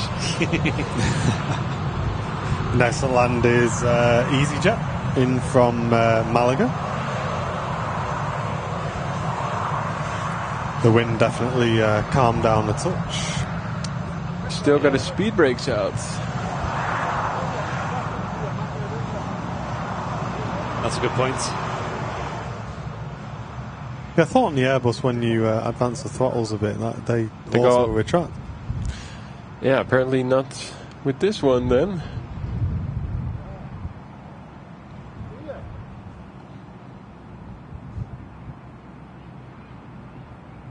It's a little bit wobbly on the short final. Oof. Yeah. A bit of a bump.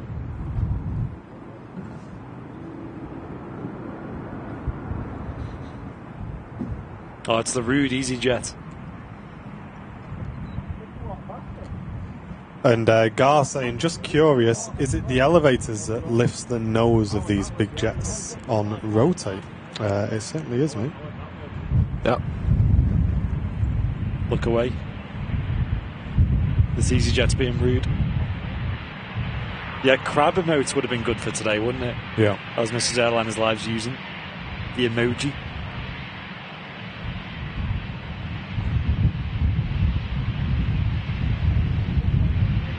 Tracy saying we used to have scorecards down at the airfield we used to fly from in Hampshire. No way. For the dodgy landings. One had an anchor and one had a W on it. Nice.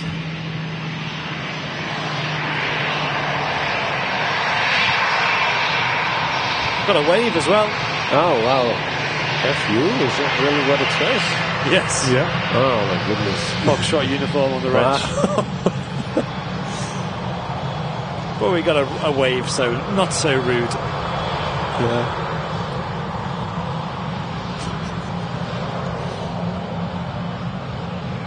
Rolling on the runway is the Ryanair flight to Nantes, 737-800. Fun fact about EasyJet, if the reg has Echo Zulu, it means it's a CEO, and Uniform Zulu is a Neo.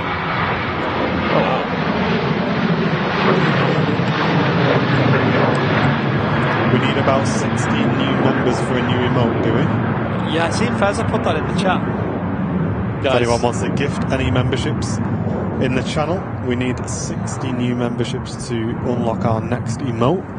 Yes, if anyone's not a member yet as well, get signed up. Want to try and hit 60. Obviously not on today's show, but if we can get people signing up, we can hit that big, glorious number that can take us over to a new emote slot that what we're going to unlock. Yeah, that'd be great. So if you're not a member on YouTube yet, if you haven't got the tower or the tail badge next to your name, get signed up. It's also a great package, and it really supports us a lot, bringing you guys these free weekly aviation shows in 4K from Manchester Airport. And Casual Murph saying, what's the FU for? Well, it's the end of the registration number on the EasyJet. Yep. So they just have that on the front of the aircraft as well. Yeah, so if maintenance reasons or the pilot wants to refer to a specific plane in the fleet, they'll just use usually the last two letters to go, I'm on Foxtrot uniform today. But we like to give them names, like there's Whiskey Charlie, which we like to call the flying toilet. I forget which else. Hey Yorkshire Rose, thanks very much for tuning in. Hope work's going okay today. Welcome, welcome. The elevators are on the tail. Yep. Ooh, the gusts still blowing strong. But you'll be surprised how little movement there is in them to lift the nose up. You're really not going to see a massive deflection on those elevators at all. We can try and zoom in a touch to give you a view, but I really don't think you're going to see much at all, guys, on the old elevators. And Sunblock, thank you very much for gifting 5 Airliners Live memberships to the community. Thank you very much, dude. Huge.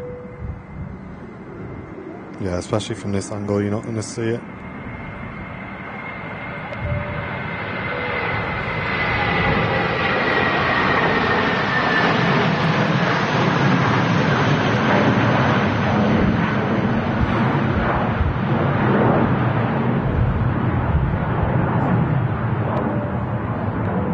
Yeah, cheers, Chris, for that one. Thank you very much, mate. Gifted 5 Airliners Live memberships. Ken P tuning in from Toronto. Welcome to you. Ooh, a long way away. Very good morning or good afternoon here in the UK to you. Sort of the Americas are now waking up and tuning in. Can we get a membership gifting train? That's not a bad idea, Fezza. I forgot lined up then the Aer Lingus A321 to JFK long range version. We need to do a subathon. That's what we need to do one day. Yeah. I don't know how that would work. We need Me a nice neither, because YouTube's API is terrible, isn't it? Yeah, but you just have to count it, like, number-wise, you know? Yeah. But yeah, it would be awesome. Denise, if you follow the links from Nightbot in the chat, there'll be VIP links in the chat from Nightbot there. And for anyone who's looking to become a VIP, if you go business class or above, you also get discount in our merch store as well.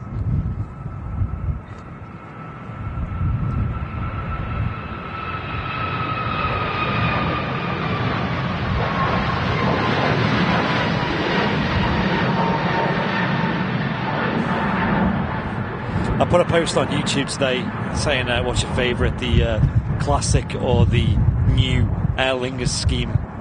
What about you, Niels? My favourite scheme right now, or of the two Aer Lingus? So you got the classic all green with the blue on there. Yeah, definitely classic, I'd say. Yeah. That's, I grew up with classic, always at Schiphol on the panoramic terrace. It was just one of those airlines that stood out because of that livery, so definitely the classic for me. Yeah, the all green. Yeah. The panoramic terrace, I've never been there. Is that like you can see all the runways, or is it like you can see all like the apron, or? A lot of apron, about 4 or 5 terminal or gate buildings, and runway 24, runway 18 left, and runway 22. So about half of the runways at Schiphol.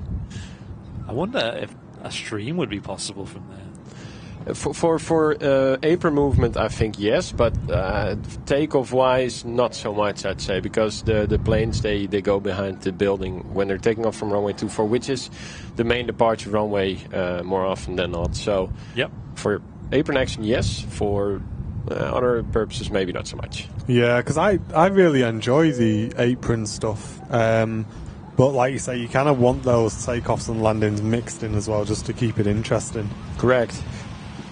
Jane Chu, thank you. Wow, what's going on here? Yeah, that's a good one. Jane Chu, thank you very much for the Airliners Live gifted membership going to Denise Derbyshire. Thank you very, very much.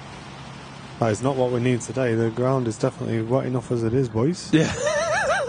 What is it? I can't see. No, they were testing the fire system here by the looks of it. Or either that or the drainage. They're trying to sort the drainage out.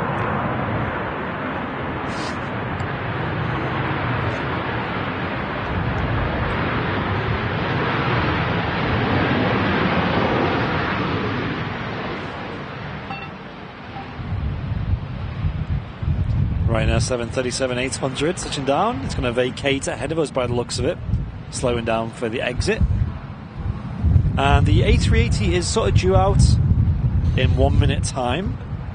For a bit of info, Niels, probably won't happen. It's not very often it's on time. Oh, really? Here in Manchester. Oh.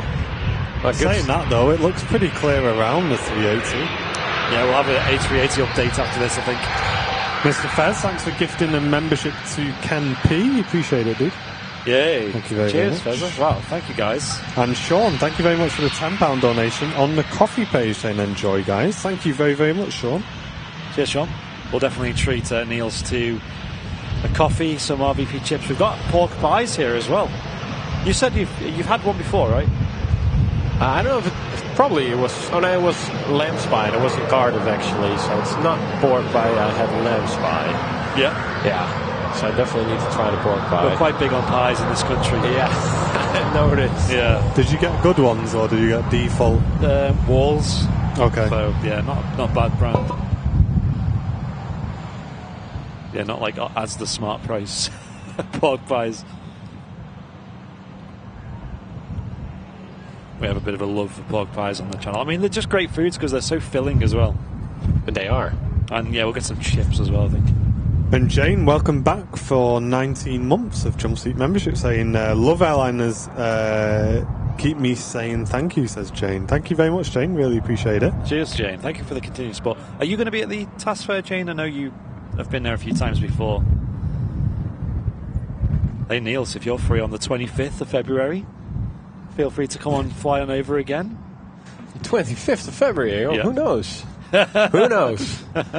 We'll be here at the RVP under the wings of Concorde. Is a trade event, right? Focused around aviation memorabilia. So it's called the TAS Memorabilia Fair, right? And we'll have our stand. We'll have many stands there actually for Airliners Live this year. Yeah. So you can buy merch, and it's a big community meetup. More importantly. So lots of VIPs going to be there, lots of Airliners Live teams going to be there, and yeah, it's a huge event basically. Yeah, it sounds like a lot of fun. So who knows? I might show up. Yeah, it's pretty easy to get to Manchester from. It's easier than getting the train to my place. Yeah. Oh, for sure. For sure. I might come in a Cessna here, but I think the landing fees will be a bit high. Oh yes. Yeah. Although we will also show you the office, because that's based at City Airport, and that's obviously like a GA airport. Right. And Ian Plowman, thanks very much for gifting an Airliners Live membership going to DJ Callum. Thank you very much, guys. Got a bit of a gifty train on the roll in the YouTube chat. Thank you, guys. If you're watching on Twitch, don't forget to check those Twitch Primes, so you might have got one available. And Alan's saying I'll be visiting Manchester Airport in the summer. I've never spotted from Manchester before, so it would be cool. Certainly will. Oh, it's great. It's great. Everyone loves it. Of course, I was telling Niels that on weekends they also have the commentary system that's powered by the Aviation Society. And that's what the purpose of this tower was initially. And it still is. On weekends, so Saturdays and Sundays, and in the summer it's Fridays, Saturdays and Sundays. They do a live commentary system here at the RVP, and you hear it in the background of our Super Sunday shows, and that gives you loads of information about the aircraft that are moving around. And there's loads to do here as well. They've got 5 aircraft on the ground that you can come and see, including the Concorde, the BOAC Concorde. Right. And also they've got the cafe, and loads of space outdoors, play areas, and the mound as well, which is above the fence. You can use to spot the aircraft, get some photos and videos. We actually streamed from the mound for about 3 years, maybe. Yeah. But that's on the other side, right? None of this one here. Oh, yet. this one. So Yes. they had a couple more just where that white building is now. The fancy terminal, you mean? Yeah. Yeah. So there were 2 other mounds that unfortunately had to go when that was built. But then this mound got extended all the way out. So yeah, no, it's great. You can see right over the fence, and you get really good pictures as well.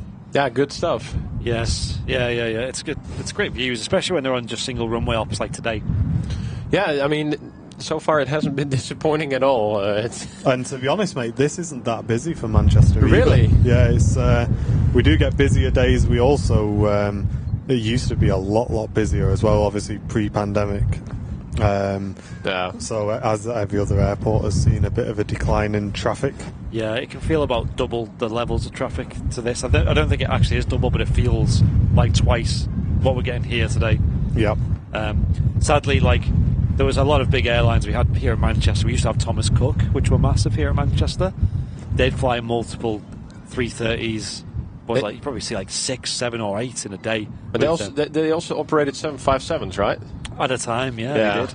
And towards the end of their life, it kind of was just A320s, 21s, and 330s. We also had Monarch as well. And obviously recently Flybe. And Flybe used to be really big at Manchester, really big. Their most popular route that they served was Manchester to Belfast. And how long was that of a flight? that flight in a Dash 8, probably like an hour, maybe, just under. But that's not too bad. Yeah. No.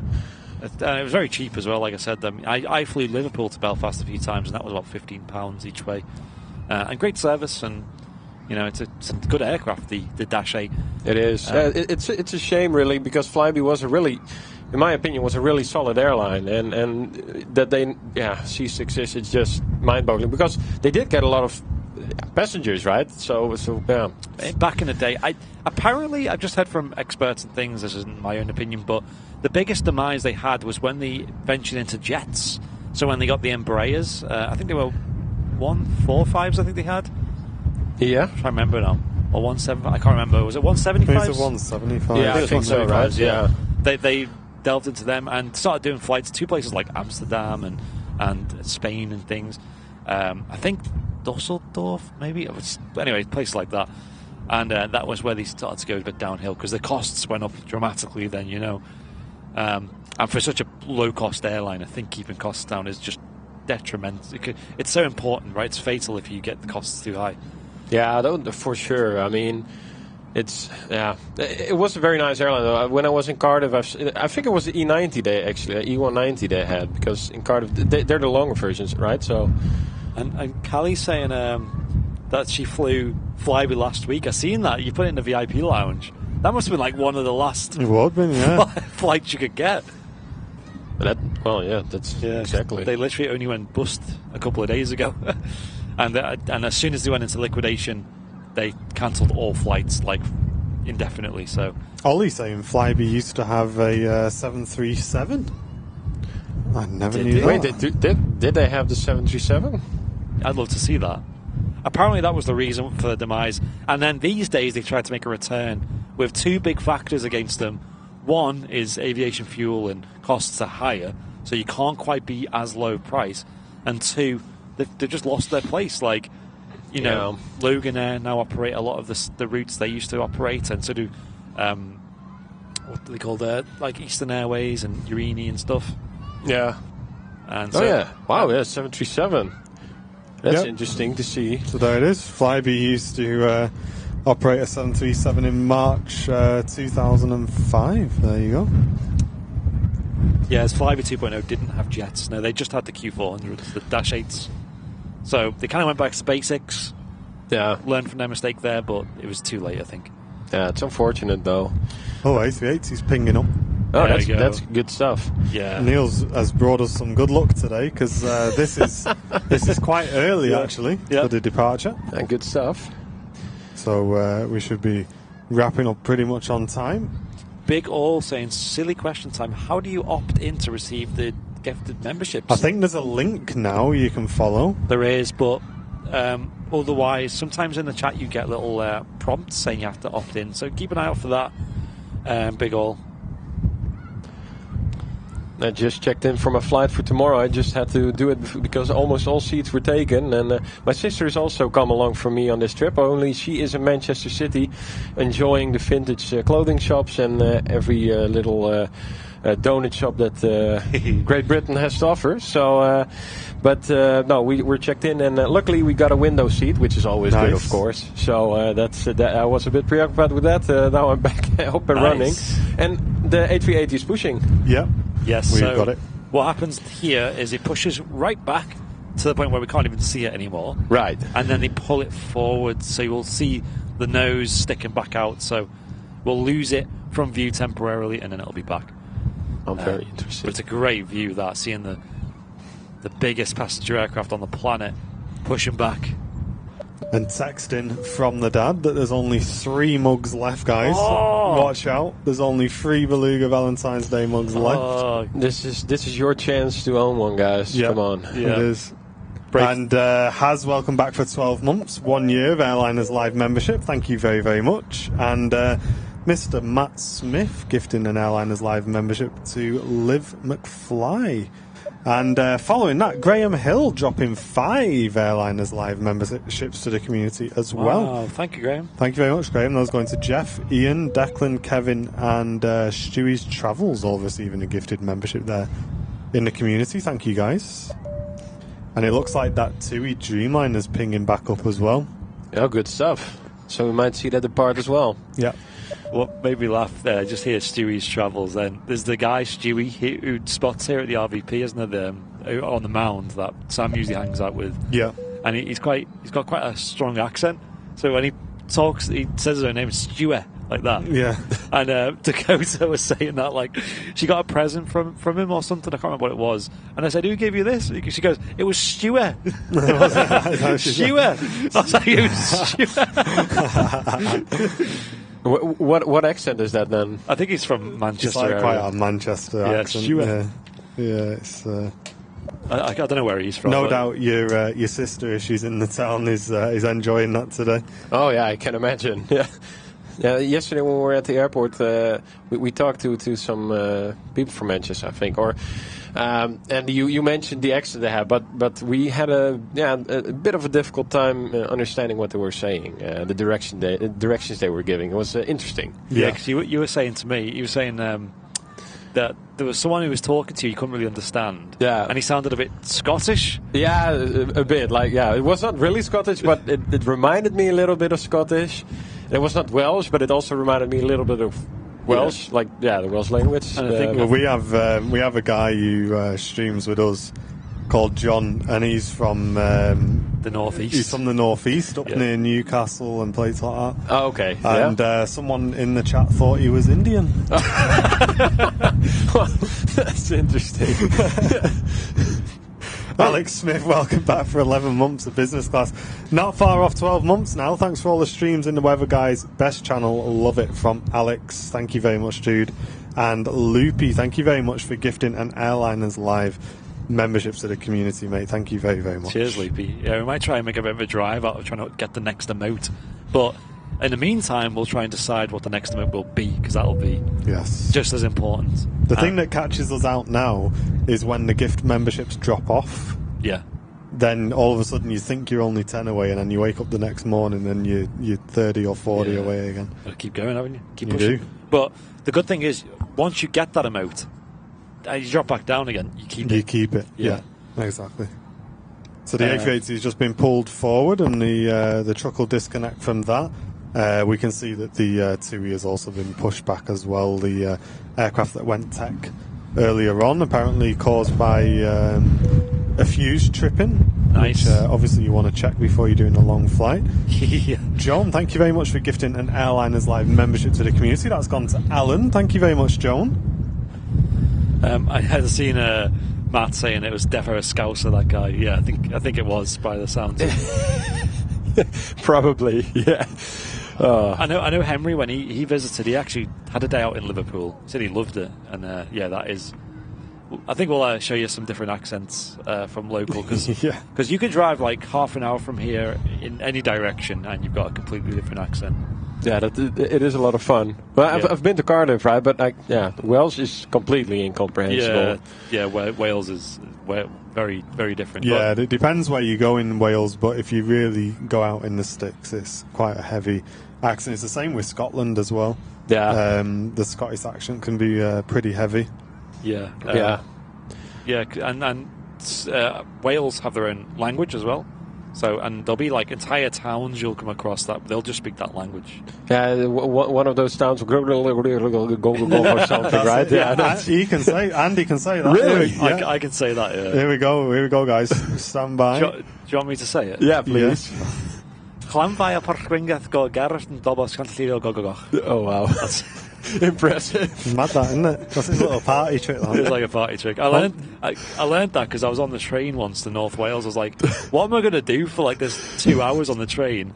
So I just sat there and learned that town name. So it was a bit of a productive train ride. So. Oh yeah, you can say that. You're the only person in the Northwest who can say it. Well done. William Boyle, welcome back for 7 months of premium economy membership. Thank you very much. And Jonathan, thank you very much for sending in a £1 donation, mate. Really appreciate that as well. Thank you, dude. Everyone knows the word for slow, though, don't they? For, driving around in Wales, because it's printed on the roads. You know, like when you slow down, which is Araf. Yeah. Oh, that's that. Okay, yeah. That's everywhere, yeah. It is. Yeah. And then the only other word I know is banana, which is fruknev. There you go. Mad skill. I know all the words, me. Welcome is Crusoe or something. Crusoe, Gimru is welcome in Wales. I don't know. Nice. Yeah. Awesome. You can say it, but you can't spell it. No, correct. Slam the keyboard. You'll probably land on a town name somewhere. That's probably how the town has been named. Somebody slipped and fell on the keyboard or something. Yeah. Here we go, Ryan. Doing a good job touching down in the wind. That was a town name, yes. Yes, it's an Anglesey, isn't it? Yeah. You know what's funny? My sister was basically a bit of a last-minute passenger, so she had nothing to do, so she joined. She wanted to see Manchester. And we were looking up things to do in Manchester. The first thing that popped up, what to do in Manchester? Go to North Wales. leave Manchester. Leave Manchester and go somewhere else. It's the same as flying to the Netherlands and seeing, okay, what to do in the Netherlands? Go to Germany. Right? Yeah. Things to do in the UK. Leave. I love that. North Wales is spectacular, though. It's like, I mean, it's mountainous. I know you Dutch don't really have any of that going on over there. Oh no, it's just a pancake. Yeah. Yes. In Cookies, here you go. This is the train station. That's the train station sign for that place. There you go. It actually tells you how to pronounce it as well, which is good. It doesn't. It just splits the mess up into smaller bits of mess. There's a part where it's got 4 L's in a row as well, which is pretty nuts. Yeah. Yeah, so this says Clanvirpool Gwingil Go Un Quid Brobble Go Go Go. There you go. That's what the mess says underneath. Wow. Mate, imagine if we just played that at 2 times speed. There you go. It would be bob on that, wouldn't People it? watching back. Hey, that's your key word, people watching back on the there you go. Put that in the comments below. Yeah, the key word for today is Clanvirpool. I'm not going to say it, but the Welsh town name, that's quite long. Yeah. Here, Derek Highway asks, how do pilots know which way to go once landed? What are the yellow marker boxes for? Well, once you're landed, obviously you get taxi instructions. So, for instance, at Schiphol we have, I don't know. I do not know all the taxiways. At our local airport we have taxiway Sierra. So they would say, okay, you vacate runway via Sierra 4, that's a runway intersection. And then as a pilot, if the airport's really big, you have an airport ground chart, and you can just follow the lines and get to the terminal building. And those marker boxes basically indicate what intersection you are and what taxiway you're on.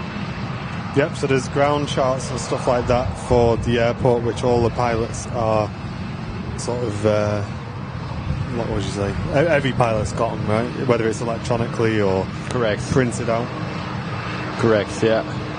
And we'll show you a couple, but the taxiways, as you can see, we got that 7, 8 on the way out, but just below there, you can see it's Bravo taxiway. Yeah. Is a taxiway that one's heading out, and I'm just trying to get you guys a picture of the old chart. And Lee Davis, yes, I was planning to go to that John Rylands library, but that's planned for tomorrow. So, but thanks for the tip. We were definitely looking into that. Nice. Okay, well that's a blurry chart, so we can't use that.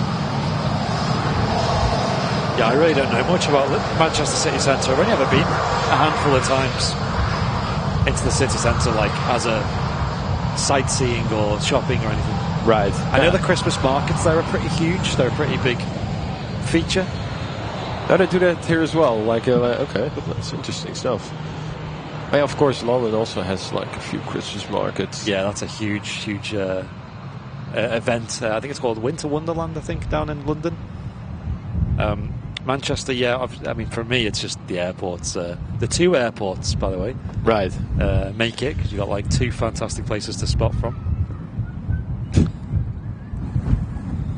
Emirates A380 King of the Skies now on a taxi out. These crazy windy conditions. We're going to see the departure of the King of the Skies heading back to Dubai. And that's going to wrap today's show up, as it looks like the TUI is going to get out first. Yeah, that's great. Finally catching the resolve of the TUI Dreamliner heading to Puerto Vallarta. Passengers must be thrilled to go underway. Yeah, I mean, to be fair, at least it's not, needed an aircraft swap. Yeah, I mean, the aircraft was already delayed by the looks of it. Yeah. I think it was due out at 10 a.m., so it's, 3.5 hours late. But they've got a lovely flight on a Dreamliner, so... I also had a popped circuit breaker once, and then what you usually do, and I had it when holding short for departure, what you usually do is you take your MEL, minimum equipment list, and check if you can fly with it. Luckily I could fly with it, but it was kind of annoying because it didn't really show, the voltage did not show as accurately as it should have been showing, but apparently there was not an issue, so we could still fly. Yep. But that's always something to check out, and that's probably also what the pilots did when they saw that one of the circuit breakers popped. They popped open the minimum equipment list, and they saw, okay, this is not correct. They need to go back and have it fixed, right? So safety for everything. What do we have on final here? This is TUI, right? Looks like it's a me. Heading in from Reykjavik. So it gets really windy up there, though, in Iceland. Oh, yeah. Really windy. We have Iceland Air operating here at Manchester as well. Sometimes operating the 7.5s. Oh, I love delivery on that one. Yeah. Yeah. Paul, did you put the code in, mate? If not, just drop us an email. So you're doing a great job landing so far. Ryan King, thanks for the kind words. I'm looking very much forward to make the videos in Amsterdam. Yeah. Yeah, I'm looking forward to that. I think it's going to be great. And we'll definitely arrange a trip over there as well, and maybe do a live show from there. Be awesome. Absolutely.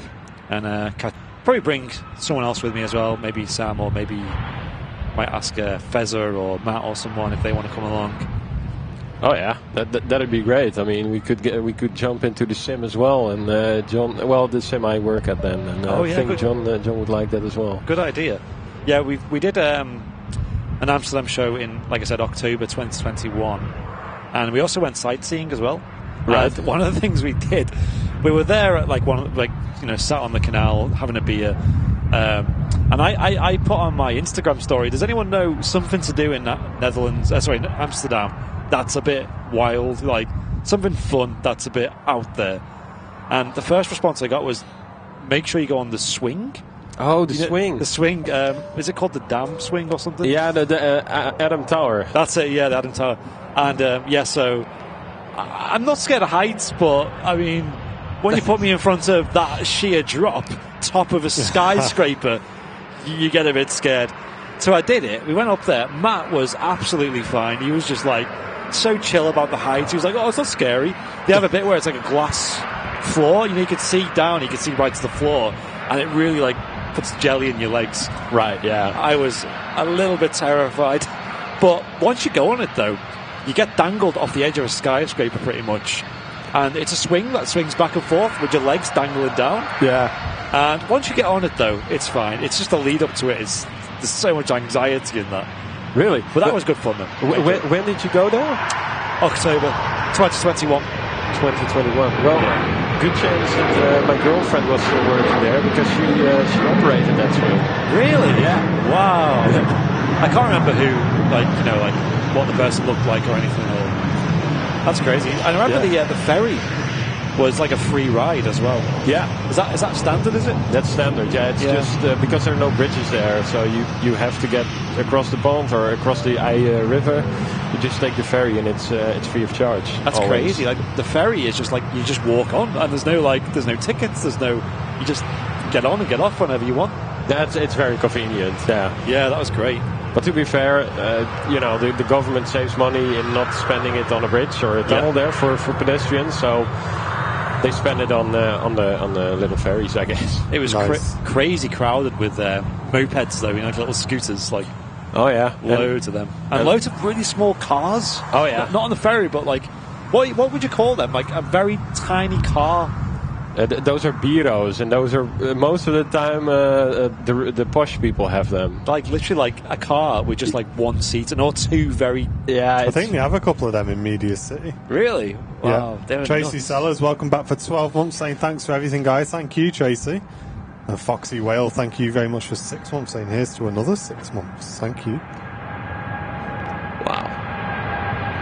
Wait, this is the delayed one, right? Yeah. Well, have fun, guys.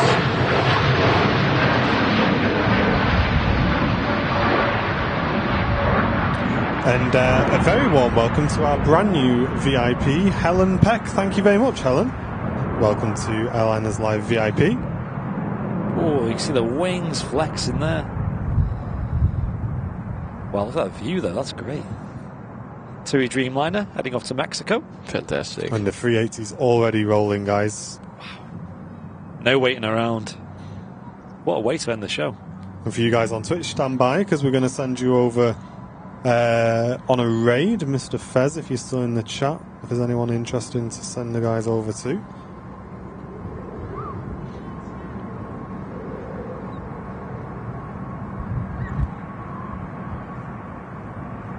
Beautiful. Oh, wow. That's an early rotation right there. Look at that.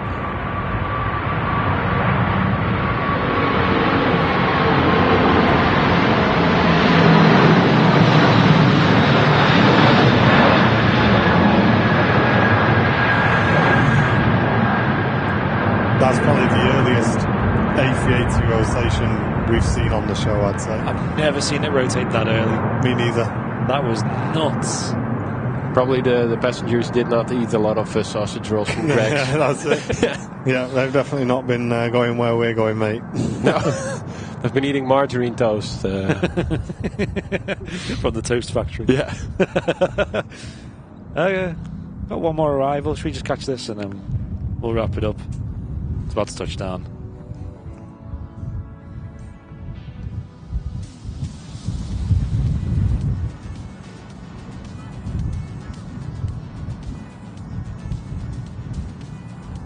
Who is it? It's a Ryanair Max by the looks of it.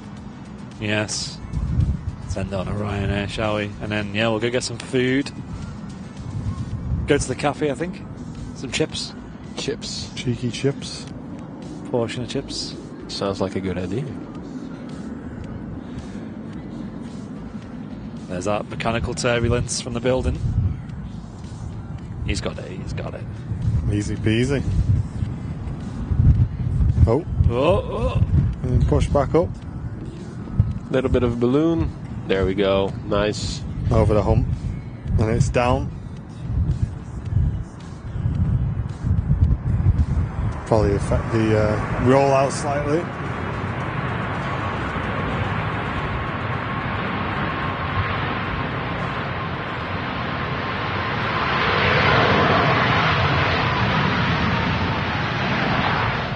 Oh, you're going to slam on the brakes to get past us.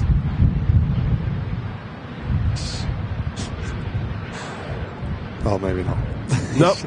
He's camera shy. He's camera shy. Maybe next time.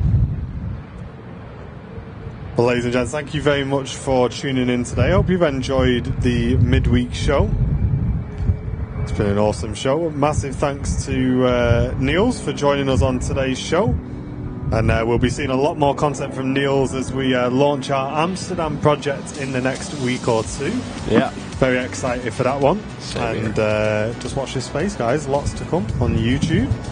Mr. Andy B, the Garage MC, up on the camera today, keeping things rolling. And for all you guys in the chat, a massive thanks for getting involved.